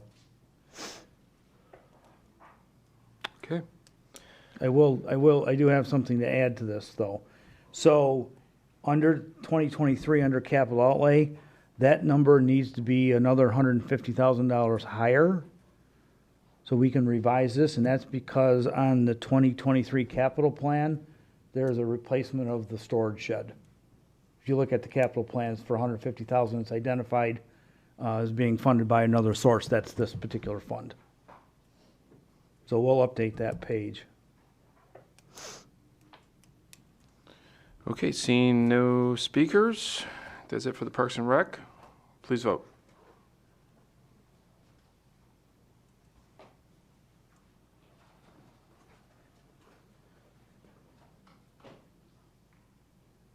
Motion passes 12-0. Okay, next is roads. This is Special Revenue Funds, page D, 45, 46, and 47. Need a motion to receive and file. Moved by Nard, supported by Romano. Brian, you've been waiting patiently. Thank you, and good afternoon, Commissioners. And thank you for allowing us to present our 2022-23 budget to you today. Once again, it's a very robust and aggressive budget to continue to fix and maintain our transportation network within Macomb County. Some of the general information, I guess first and foremost, similar to my colleague Chris Riley just presented, our funds do come separate from the county. We don't tap into the county general fund. We are funded by Michigan Transportation Funds, additional federal funds, additional state funds, grant opportunities throughout. And we're similar in nature. Like I said, we don't draw off the county general fund. We have a general fund of our own that we use throughout the years. So just some general information. Macomb County itself, as far as the road department, maintains over 1,700 miles of roadway, 225 bridges, over 500 culverts, more than 900 traffic signals, over 300 traffic cameras, and over 60,000 signs. One of our gems, as far as some highlights from the previous year, as far as construction activity, Innovate Mound, we're about 50% complete, with the northern half of that project going from 15.5 to M59. And that will continue next year to the southerly half from I-696 to 15.5 Mile Road. That was secured through federal funds, infra-grant funds, with a total project cost of anywhere between $220 and $230 million as far as the total overall cost. That project is looking at wrapping up in 2024. So that's one of our main construction projects that we have going on currently. We're continuing to work on our traffic asset management program internally as far as making our project selections more analytical and more objective as far as what projects we select moving forward that make the most sense to Macomb County and its residents, to make sure we put the money where it's best needed and it's best used. We do have our community outreach program, core network, community outreach and education, that we do communicate with all 27 communities throughout the year, getting that dialogue going as far as their needs, wishes, and wants, and coordinating that with our funding that we have available. Obviously, as you are aware, that there's more need than there is funding to go around, so that is very challenging as we move forward with our budgets. Bridge funding opportunities, we've taken advantage of the Michigan Bridge Bundle Program. That's a local agency program through MDOT that hasn't costed the Department of Roads or Macomb County any money. They partnered with us to select bridges within the county that need rehabilitation or repair or replacement. They're on, I think, their third iteration of that bridge bundle, phase 3, and we've been lucky enough to get projects, multiple projects in all 3 phases that are looking at coming up here. So that is a great opportunity as far as getting our infrastructure replaced bridge-wise. One of the less, I guess, talked about perspectives of the Department of Roads is our fiscal responsibility. And I attribute that to Michelle Mikatak is here as head of our finance department. She's very good and very thorough with her staff as far as keeping us where we need to be financially. The Department of Roads, and this is one of our mottos and sayings, the Department of Roads is dedicated to providing the public with a quality county road system with a focus on safety and convenience for motorists in the community, environmental responsibility, and financial accountability. And I just want to bring a couple things to light as far as our finance department and the road department. We get audited multiple times throughout the year, both for our MTF funds and our Act 51 funds. And I am pleased to report that we have no reportable deficiencies of internal controls for fiscal year 2021 audit or prior. We have no reportable deficiencies on the fiscal year 2021 Act 51 audit or prior. We do have a responsible budgeting and control of expenditures to allow the road department to increase construction, traffic, and maintenance programs, as well as equipment replacement and adding to staff. This has also allowed the road department to construct new buildings, our vehicle maintenance facility, and the funding of Mound Road without incurring any debt. That means no bonding or no loans. So kudos to our financial department for attributing to that success that we have as a road department. We are asking for one additional position. That would be in our engineering department, and that would be a records technician. We currently have one records technician that receives all the information for every single one of our projects, whether it's our engineering projects or our traffic department projects, whether they're state funded, federally funded, or locally funded. And if they're state and federally funded, we have to ensure that our files are in the correct format and we have all of the necessary information for all of those projects to still continue to receive these funds in the future. So it is a critical position. We are getting more and more projects, both in our engineering department and our traffic department. So there's a need to support that with a second position, and it's justifiable as far as cost and the benefit of having that position covered. As we do rely on that position, if we don't have our files in order, that could risk our financial gains as far as state and federal monies in the future. So with that, I'll open up for questions. Thank you, Brian. You're welcome. Figured there'd be a few questions today for you. Commissioner Song. Thank you, Chair. Hi, Brian. Hi. Good to see you again. Same here. We had our first snowfall on Saturday, and then the lights went out in North Warren. But, you know, DTE was out and fixed it, so all was well. I'm excited about the project between Hayes and Hoover, because I think that's much needed. I do have a question about the Mound Road project. You stated that it's 50% done. So is the Mound Road Phase 1, the $51 million, is that going towards, like, what is that going towards? There's just a portion of that funding that we distribute throughout the year.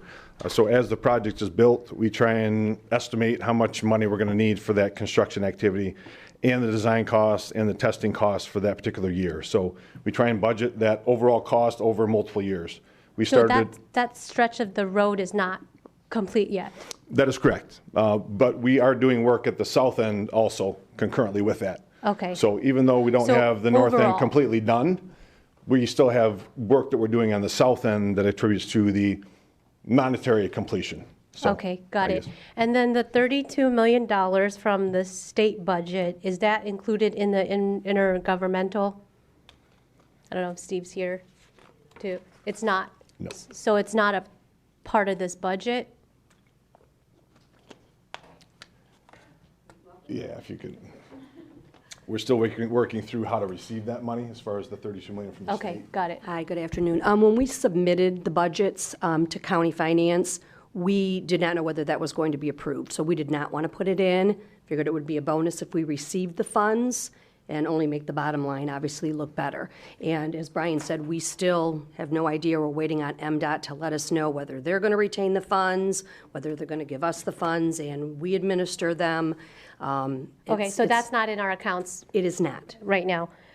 So with the 51 million plus the 78 million, Phase 1 and Phase 2, would you say that would be enough to complete that project from M59 to 696? What we're looking at here.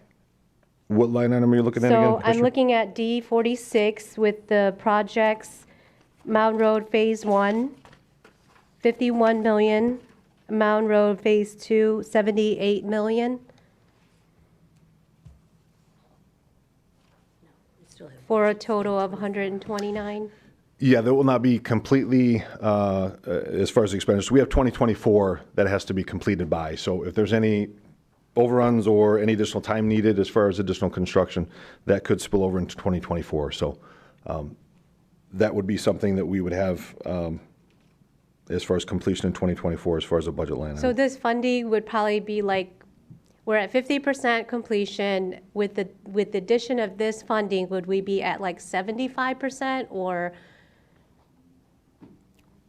how much more in 2024 do you anticipate you would need to complete this project?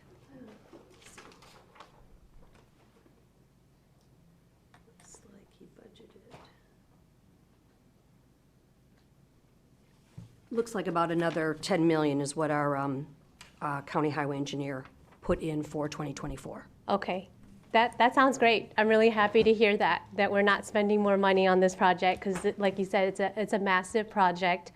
I am very disappointed that it's not going south of 696. I voiced my concern before, and I truly believe that this $32 million from the state could be allocated south of 696 if we've already put into the budget for 2023 this amount, not including the $32 million.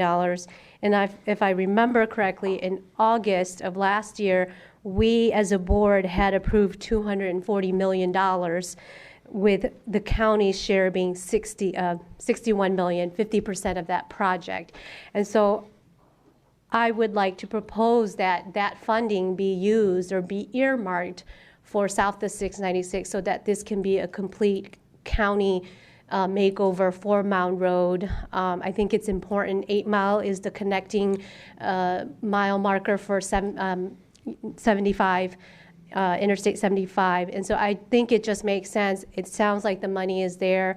I'd support that. I would not support, the reports that this $32 million is going towards the current Innovate Mound project. I don't believe that that money should be spent that way. And according to what you guys are sharing with me today, if you're going to need only $10 million for 2024, then I think this money should be earmarked. I'm just letting you know, and it's going to come up again when you guys come before us again. I'm going to continue to say that and to advocate for the residents in South Macomb. In addition to that, this project is a cost sharing agreement with Warren and Sterling Heights, and so I would implore you to continue working with the City of Warren to find any other gap funding that would be needed for south of 696 so that we can make sure that we complete this entire project in its entirety to benefit the entire county and not just a portion of it. For sure. And if I can add to that, and obviously some of the comments you had made. So when we originally went for funding for this Innovate Mound project, then the project limits were selected because they were most significant as far as the east-west connectors, that being M59 to the north and I-696, major thoroughfare and highway to the south. That's 9 miles. We were the largest allowance of a local agency grant in the country as far as a local agency getting that amount of money through the InfraGrant program. At the time when we originally submitted, we had an estimate of $217 million. That program was a 60-40 split, so they could go up to a maximum of 60% federal funding for the InfraGrant. So we asked for $130 million, which was 60% of the 217. We only got 98. So we were, funding gap was $32 million to start. So we were still pursuing additional compensation or grant opportunities or any opportunities to shrink that gap. And luckily, the state was stepping up and did allow for $32 million. We are still looking at active grant opportunities for the southern section. That hasn't fallen by the wayside. That is very prominent on our top of the priority list as far as getting funding. But that is, again, a heavier ask and lift that between us and City of Warren can't supplement that 100% just ourselves. So we have to look for grant opportunities of this nature to get some subsequent monies to get that portion done. But this was fulfilling a funding gap that we started with for that project as we sit now. And I am so proud. I am so proud of the team and the work that you guys have done. Even when the road is blocked at Ardane and I have to make a detour, I'm not upset because I know that you guys are doing amazing work in the amount of time. It really has made a huge difference. So thank you guys for all that you guys are doing. I appreciate it. Thank you, Commissioner. Thank you. Commissioner Van Sickle. Thank you, Chair. Good afternoon, Brian. Good afternoon. It was my understanding from previous conversations that Moravian Road in Sterling Heights was going to be on the list for 2023. I don't see it on the list. Is it too small to make the printed list, or has that fallen off, or what's the story? We have various projects that we have allotted monies for, some of our pavement preservation programs and such that we don't have active lists currently. But those do fall within the guidelines of some of the monies that we're asking for some of our annual programs. So we do have an annual HMA pavement preservation program. We do have a concrete pavement preservation program that we do compile and put that together in the winter when our staff can go out and has the time to look at those types of projects, and then compile that in the early part of next year. So some of those projects might not show up on the active major construction list that we have currently. Okay. I'll follow up with you later then. Thank Please you very do. much. Thank you. Thank you, Chair. Thank you, Commissioner Haw. Thank you, Chair. Hi, Brian again. Good afternoon. I was looking at the revenues for 2022, 2023, and then they dramatically drop off for 2024. Correct. Same thing with the expenditures. Mhm. What's the rationale for that? That's attributed to the Mountain Road mega project that we have. We have the additional funding that's coming in from the infra grant that we do get annually.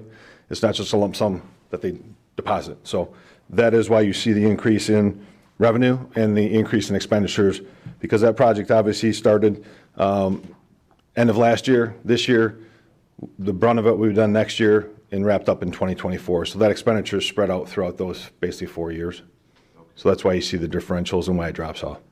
Secondly, on your D46 page, you have local projects, primary projects. What's the difference between the two, just for clarification? It's just the designation of roadway as recognized by SEMCOG. Primary roads get majority of the travel and traffic on a daily basis throughout the county. Local roads are less traveled, and that's the designation as far as the classification of roadway. Our primary roads, we typically match a 50-50 with the communities as far as participation with the road department and the community.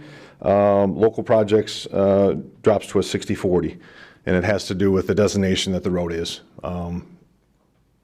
In SEMCOG, pretty much based on location, ADTs, which is average daily traffic, how much that road is traveled within the county.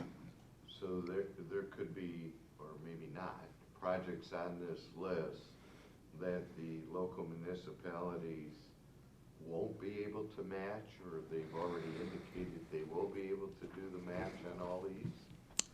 We look at every opportunity to assist with the communities finding where they can locate match money. Whether it's state infrastructure bank loans or low interest loans spread over 10 years, we promote that. We help guide them to those types of money acquisitions and avenues. There are certain challenges within various communities that don't have the amount of money that some others do that might have road millages or actually attribute more money to their road funding on an annual basis. So most communities, although it might be a hardship, do find ways to come up with their fair share that we have spread out as a policy as far as primary versus local roads. But not to say there aren't challenges throughout the various communities. Most of my colleagues don't know this, but every time I see you, I ask you when Gratiot's going to be done. So, thank you. Thank you, Chair. Hopefully shortly, even though that's an MDOT project. Thank you, Commissioner Matuzik. Thank you, Mr. Chair. Well, I'm really glad that my colleague, Mai, was singing your praises stuck in traffic this morning. I will say I was not. You're one of the lucky ones. Yeah. As I once again try to get to work through Metro Parkway and Mound, there's only one way for me to do that, and it's through that intersection, which is tantalizingly close to being done. Yes. I cannot wait. And then I will stop saying bad things about you on my morning commute. I'm curious about, you have 2 entries for subdivision reconstruction. And there seems to be a substantial increase in the 2023 one. I'm sort of wondering about that. If you can let me know where On page D46, under the local roads, I'm all about the local roads. That's what I represent. Okay. The second line down, 2022 subdivision reconstruction is at a little over 1.3. And then 2023 subdivision reconstruction a little further down is at almost 3. Wondering what's up with that? Michelle, is that just a carryover in 2022, what we had to finish? Yes, it is. Okay, so unfortunately, our program from last year was unable to complete all of the projects, so there was a carryover, and that amount is less because there were some of the locations that were completed and some weren't. So the increase is that is our full program as far as the 2023. Okay, so that's what we Correct. got to Yes. try to find. Unfortunately, the contractor with weather in duration of project, they were unable to complete all locations. I think we had 1 or 2 locations, subdivision locations, that we were unable to complete. Okay. By the end of the year. Because I'm very anxious to get that number higher all the time. We are working on that internally and seeing if there's any additional resources we can utilize to bump some of our programs. We're always looking at those opportunities. Right, because as Commissioner Haw said, sometimes local communities have a hard time, particularly the subdivision streets, and doing assessments and trying to figure out how to make that work. So I appreciate that. Thank you, Mr. Chair. Thank you, Commissioner. Commissioner Wallace. Thank you, Chair. My question is more for resident preparation, maybe. As the construction is happening on the major roads like Gratiot, more traffic is pointed towards our subdivisions or residential streets. And I know not all of those residential streets have sidewalks. So as, you know, if you even think about Gratiot by the Ford dealership, and some of those trucks are going through residential areas where kids are getting out of school and walking in the streets. Is there any preparation for the residents before the construction happens to say, hey, this is going to happen? Can you prepare your kids or what have you? Or is it, you know, the construction happens and then they just happen to see a bunch of trucks down their street? So it's more of a question in that regard, because I do have a lot of people calling me, and I think they call you first, and then they call me just to complain. But I don't know how to guide them. So maybe you could guide me, and then we can go from there. Yeah, typically on our major reconstruct projects, you know, we get advance notice out as far as message boards. We get notice out to the properties that are directly adjacent to the property, or the segment of roadway, I should say, that we're doing or reconstructing. We do try and get as much information to the residents and the community as possible beforehand. Where traffic goes, though, we don't tell them one way or another to drive into subdivisions or take alternate routes. I mean, that's for the individual to drive and to pick whatever way they think is best for them, and whether that's a primary road running around. If we do a detour, we do not send traffic down subdivision roads. We use our primary roads to get around our road closure, or if we were to set up a detour. But as far as where traffic goes beyond a construction job that gets backed up, that's up for the individual motorist to determine where they want to go. And that could be a primary road, could be a local road, could be a subdivision road they choose to go through and cut through somewhere if they're aware of it. Right, that's understandable. So you do give prior notice to the area that's closest to where you're doing construction. And I understand not every place or every job gets a detour. And then as far as like signs or anything like that, I don't know, is there a way to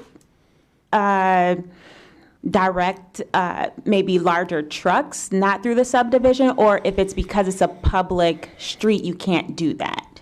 Pretty much the latter. Okay. I mean, if it's a local road that everybody has access to, Right. unless there's weight restrictions or something like that, we can't tell certain vehicles or types of vehicles that they can't travel public roads. Okay, so last question, I'll move on. No So worries. when someone calls you, and how do you direct? Do you just say, you know, there's nothing we can do, or you just tell them If traffic is utilizing certain roadways, one, if there's an error or issue with our detour, then obviously we would make a correction or look into it and make a correction. But as far as where people choose to travel in their route to wherever they have to go in conjunction with our construction projects, that's up for them to determine on what public road they want to travel. And sometimes it is cutting through subdivisions to get from one primary to another primary, one local to another local road. We can't put up signage to not allow for traffic to travel public roads. That's not in our purview to Right. do that. Even though we have a construction project, We're not deterring them through there, but yet we're not restricting them, and we Right. can't restrict certain types of vehicles on a local road. Okay, that just helps, your response to them helps me be able to respond next, because you're usually the first call, and then I'm the second call. So Yes. I will reword my response from there. Thank you. Great, you're welcome, thank you. Chair Brown. Hello, Brian. The local subdivision maintenance program that you've been running with the 50-50 split with the local communities, I see that in two places in the budget, or I think it's in the, this is the page. Is it on, is that under the subdivision reconstructions in 22 and 23 on the second page of the budget? Are those, why are they in 2 years? Did you have money left over in 2022? Is that what that says? With Commissioner Matuzak's question, we had some projects that didn't finish from one year to the next. So it's a carryover? Yes, Okay. it was a carryover. And I see it's almost $4 million in the second year, or for the coming year. Yes. Yeah. What was that number last year? Was it about the same, or was it less? It was pretty close to our mark that we hit as far as, we put up $2 million as far as match money to the various communities that submit projects. And they match as part of that program, yes. So if they match in kind with the $2 million, inevitably we get more ask than we have available monies as far as the total program. So we could say that money would be double then, so it's really, in practical terms, an $8 million number, because it will be matched equally? No, it's, our contribution is $2 million per year. So it's a $4 million program per year. $2 million of our money and $2 million match money from the communities. All right. Can you speak about the money, because several of us are interested in seeing that number increase. I've talked to you offline about this before. Can you tell us a little bit about the program? You told me about what we're trying to get from the state, ask the state to help maybe plus that number up a little bit. I know there's been a request through the county executive office with additional funding opportunities to make that a priority so that we can potentially get additional funding to put into some of our programs that could be best injected quickest into the community, and that would be one of the programs that we could do a turnaround of monies if we to get it in hand, to be able to turn around and put it to good use as quickly as possible. So we are looking at, like I said, different avenues of trying to fund more into this program, as well as other annual programs. We have a HMA program, we have a concrete program, we have a sub-reconstruct program. They're all in need of increases and can use the increases. It's just the matter of getting that available additional funding to be able to put towards those programs. We'd like to bolster all of our annual programs if we could, and get more bang for our buck as far as coverage. Yeah, all those programs, that pavement preservation, all those ones you just mentioned are really important, Yes. as you know, and as commissioners, that's what we hear a lot often about directly. So that's when it hits close to home, and we appreciate you and the administration trying to go after some more money for that program.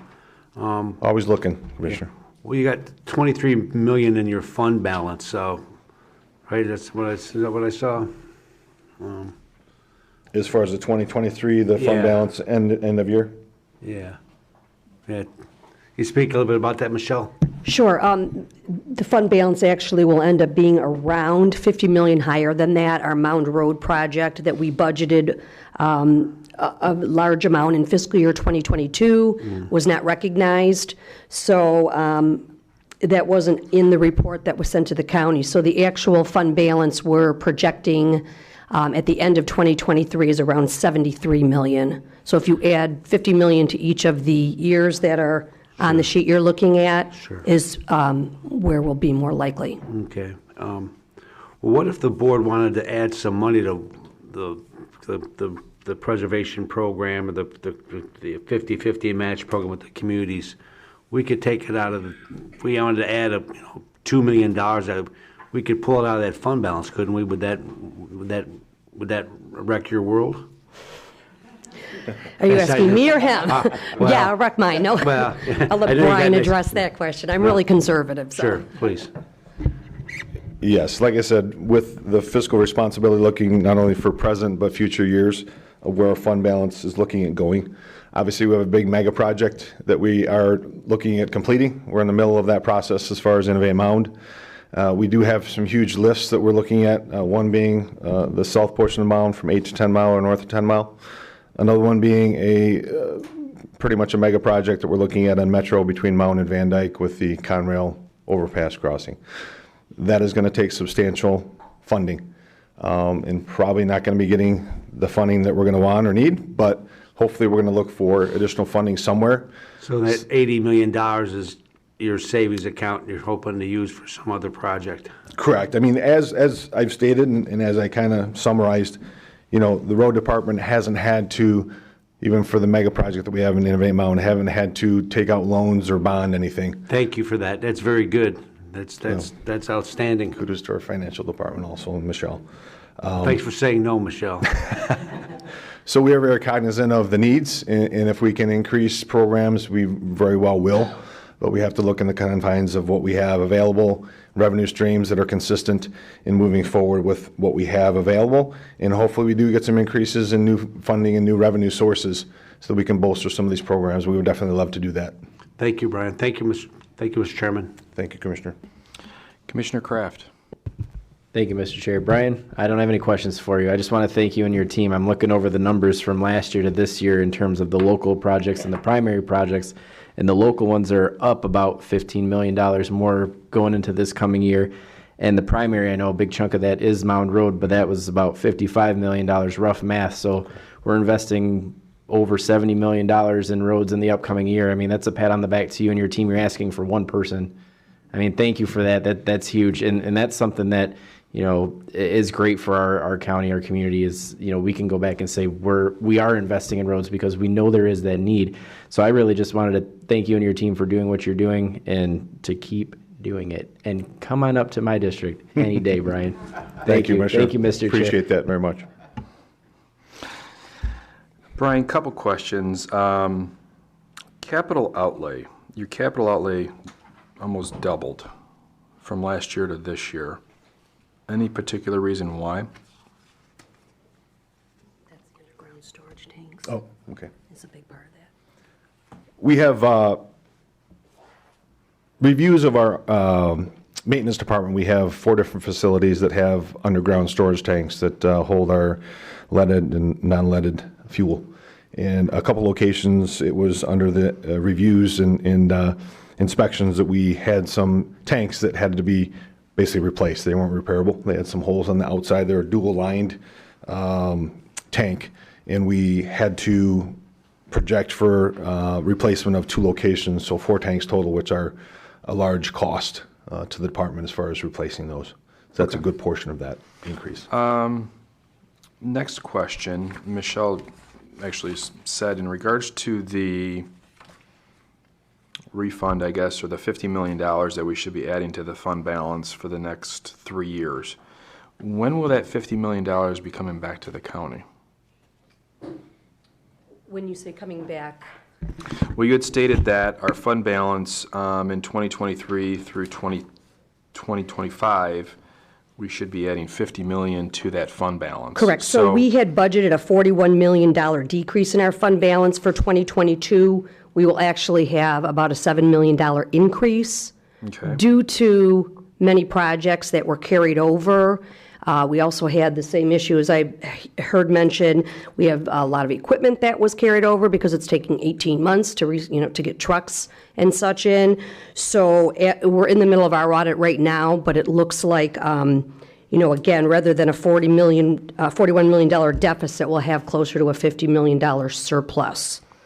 So that's in regards to funds have been allocated, they just haven't been spent yet. Correct. The fund Okay. balance will just be higher because we did not spend, we're carrying forward into future years. Okay, so let's take this to another level. So let's just assume those funds were spent. When I'm looking at your fund balance here through 2025, that would be at $5.2 million. Well, no, because what wasn't spent is budgeted for in 2023, 2024, and 2025. So the dollars were budgeted to be, so they're in 2022, but they're also in 2023, 2024, because they were carried over. Okay, so carried, carried over and spent, so you're saying at the end of 2025, your fund balance will be or should be $55 million? That's correct. Our fund balance, I have just an estimate. Like I said, we're going through the audit right now, but we anticipate our fund balance to be about $130 million at the end of this audit. Okay. When will that adjustment be made, and when will we get those numbers to update this budget? Well, we're in the middle of our audit right now, so I'm anticipating within the next month or so. It's never finalized until it's published with county finance, but I can certainly give estimates of where the auditors have us. Okay. 2 more questions. Revenues. When I look at your revenues from 2020 to 2025, you're basically going up $40 million. I'm just looking at cost of inflation, all these additional revenues that should be coming from the state. Does it seem to me that we're not getting as much revenue as we should be getting? Just looking at these 2 numbers in a 5-year standpoint. When you say we're not getting revenue, what? Well, when I'm looking at your revenues, so in 2020, your revenues were $111 million. Okay. In 2025, your revenue is only $151 million. So you're only going up $40 million. Approximately. So the revenues are all based on the construction projects. So other than our MTF, the bulk of the revenue is the contributions from the cities, the townships, and any federal or state funds that receive on our projects. So it's just a direct correlation. For instance, as Brian mentioned, Mound Road in 2023 is very hefty, the amount that we're spending, the grant money we're receiving. That'll taper off in 2024 as the project's being completed. In 2025, and I've said this before when we've presented this, we really do not have any idea what the construction projects are that are going to be approved for us, what federal dollars will be coming in, what state dollars will be coming in. I always just leave that extremely conservative. So you will see when 2025 comes, those revenue dollars will be much greater once we find out what funding we're going to be receiving. We're always challenged with not having enough money to fix our roads. When I look at these numbers, I mean, I'm kind of shocked because I think when I look at other departments and I look at their revenues, it's 3 times the amount. We're at $40 million, which sounds like a lot of money, but when you're trying to fix roads, it doesn't get you very far. And now also there's a shortage of cement, which you're familiar with because you're having shortages with the materials to try and construct what you need to get done, while a lot of those projects that are basically postponed is because they're postponed for a number of reasons. Materials is another problem you're having right now that you're dealing with. So, as we keep pushing these budgets over to the right side of our budget page, I'm just wondering how we're going to tackle the same amount of roads that we've tackled in the past with the new challenges that we're currently having. Yeah, that's... I mean, every year we seem to have some type of challenge, and yes, you're right. There is not an MDOT recognized cement shortage, but we've heard scuttlebutt from the contractors that there has been an issue securing cement for their concrete desires or requests, for the different projects. It's probably tougher to get, and a lot of the times it's just not at the supplier and the cost that they want, so they have to look elsewhere that might be a different supplier and a higher cost. That's something that the contractors need to overcome. Like I said, MDOT hasn't recognized the official cement shortage, which obviously we fold under MDOT as far as guidance. So if they were to issue something, I would say that our projects, some of the projects that have been delayed and have been carried over from year to year, hasn't been a shortage, has been a challenge with the contractors, obviously being short-staffed in the economy, and just the way the times are as far as workforce, and some of the contractors being outstretched as far as number of projects, and then they determine what's most important to them to get completed within a year and which ones don't. And that doesn't always benefit the Department of Roads or Macomb County as far as what they select. So we're very aggressive and adamant on informing them of liquidated damages. That's pretty much the only recourse that we have if they go over the allotted time for a project that we have in the proposal. That is very challenging. to get to I can hold their feet to imagine. the fire. I mean, you got a tough job, Ryan. I mean, you have a lot of challenges that you're dealing with on a daily basis, and that's just, to add a shortage to the actual material to get your job done. It's kind of hard Doesn't to help, get your yeah. job done if you don't have the material to do it. For so, sure. Seeing no other questions for the roads budget, please vote. Thank you, Brian. Thank you, Michelle. Thank you, Commissioners.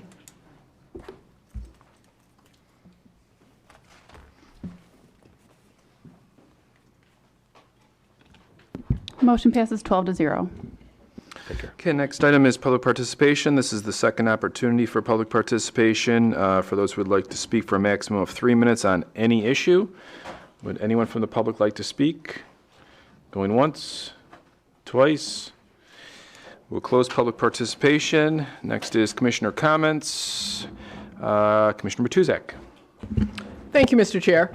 I just first wanted to thank everybody who's congratulated me on my recent election, and just to let you sort of know the timeline involved here, which is a little odd, and lawyers have been involved, and that makes it a little more complicated.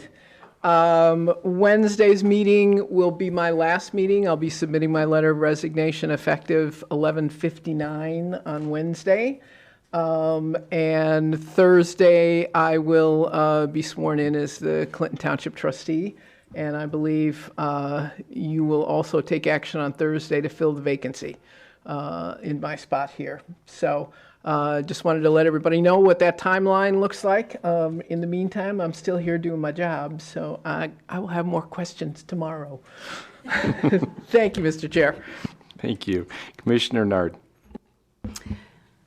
I just want to say I had one of the worst calls in recent times this morning. I dropped my grandkids off at school around 7:20. Around 8 o'clock, I got a call from my granddaughter. She's hiding in the bathroom because she heard of somebody trying to come to the school with a gun, bullets loaded. So that was, very disturbing for me. I managed to go pick my 2 grandkids up from school. I want to just say to people that we need to let these kids know that whether they intend to do something or not, when they hear about something like that, they need to report it. And it's unfortunate that it may be your friend, but people's lives are affected by that. When I went to pick the kids up, these children were sitting in the lobby of the school scared. And, we're talking about mental health here, because now some kids that probably never experienced mental health are going to experience anxiety about going to school. I know tomorrow morning I'm going to have a really hard time getting my granddaughter to go to school tomorrow. Because ever since the last shooting at the other school, she has not wanted to go to school. She cries, and when I say cry, I mean crocodile tears every day, because she's scared that somebody's going to come into the school and hurt her. And then for her to have to, to see this and be bent over in the bathroom of her school, not understanding what's going on and the people are telling them, well, we don't know if it's real or whatever, but they see this on social media. So I just hope that we as a board, maybe we can come together with bringing awareness to this and letting these kids know that that's not the way to play. We don't play like that. And I don't care whose kid it is, because if one of my grandkids make a threat like that, they already know that I'm not going to be sitting in court with them. I'm going to be watching on TV with the rest of them saying lock them up, because that's nothing to play with. And these kids were very, very scared. So I'm just, asking everybody to pray for my granddaughter and for my grandson that was caught in that, and all the other children that were caught in that, and the parents, because they were very upset going to get their children too. Commissioner Song. Thank you, Chair. Commissioner Nart, I will be thinking about your family and your grandkids. We have a new state legislature, a new term, and so I look forward to them introducing some common gun sense safety laws and supporting that. With that said, Commissioner Matuzak, my vote is no. I'm not going to accept your resignation. I'm just kidding. Congratulations. I'm so happy for you, but also very sad that we won't be able to serve with you and Commissioner Kleinfeld the next 2 years. You guys have been an amazing voice on the board, and we are certainly going to miss your presence and what you bring to us every time that you are here sharing your input and advocating for your residents. I know you're going to continue to do that on a more local scale, and I wish you all the best. Thank you, Chair. Commissioner Zinner. Thank you, Chair. Yes, we will miss both of the commissioners, and Julie was one of us that came on the 8 together, the pack of 8 together. So it's going to be different not looking across and seeing her. It's a very sad situation, Commissioner Nard. I'm glad you talked about it with us and shared it, and maybe you need to keep your granddaughter home a few days and just let her rest. I don't know.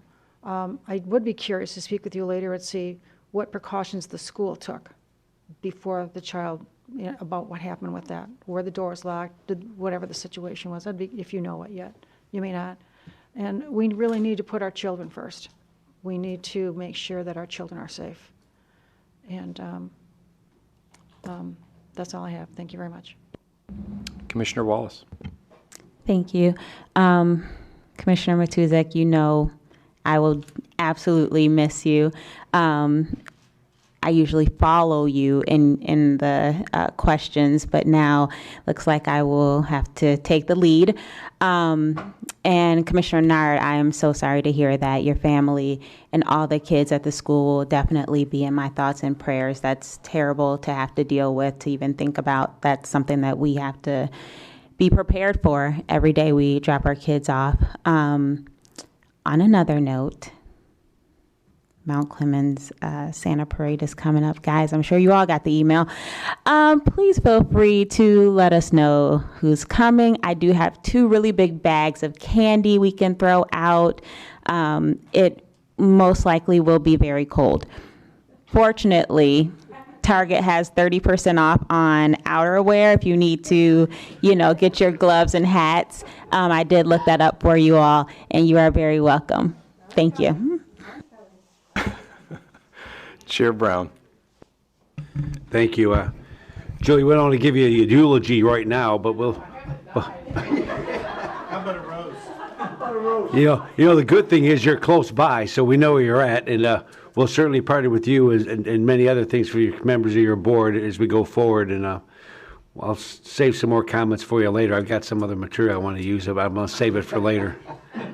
No, you've been a great add to the board, and we're losing good commissioners that are going on to better things, and good for them. We wish you all the best. And we are good to have you on here, but you're going to continue to do well and serve all our mutual constituents. We look after everyone in the county. Commissioner Nard, I feel bad about the incident at the school today. I heard about it as well. It was a very upsetting thing for all the families involved with the school. The good thing that the people this kind of know that this board is probably going to support that helps with school security by putting a position in the budget that was formerly grant funded that ran out and is in our budget for us to consider, and we'll be probably funding a position in our emergency management that will work closely with our school districts and ISD on school security. And that's something that we've been doing previously, but we're actually going to make it part of our budget. At least I hope we will. We'll need a majority of this board's vote to do so, but they've been working with our schools and trying to develop best practices for school security, trying to develop some uniformity with our law enforcement agencies and our local school districts. And that's going to continue going forward when this board approves our budget for the next year. So take heart. There's work this county has been doing things with school security quite quietly about it, but we're going to continue that going forward. And that's it's a bright spot that maybe people don't fully appreciate what their county government does. As we all know, after getting through this campaign season, what's a county commissioner do? Well, we do a lot of things to help our community, and they just don't fully appreciate it. And so anyway, thank you, and God bless you and your family. Thank you. Okay, seeing no other speakers, just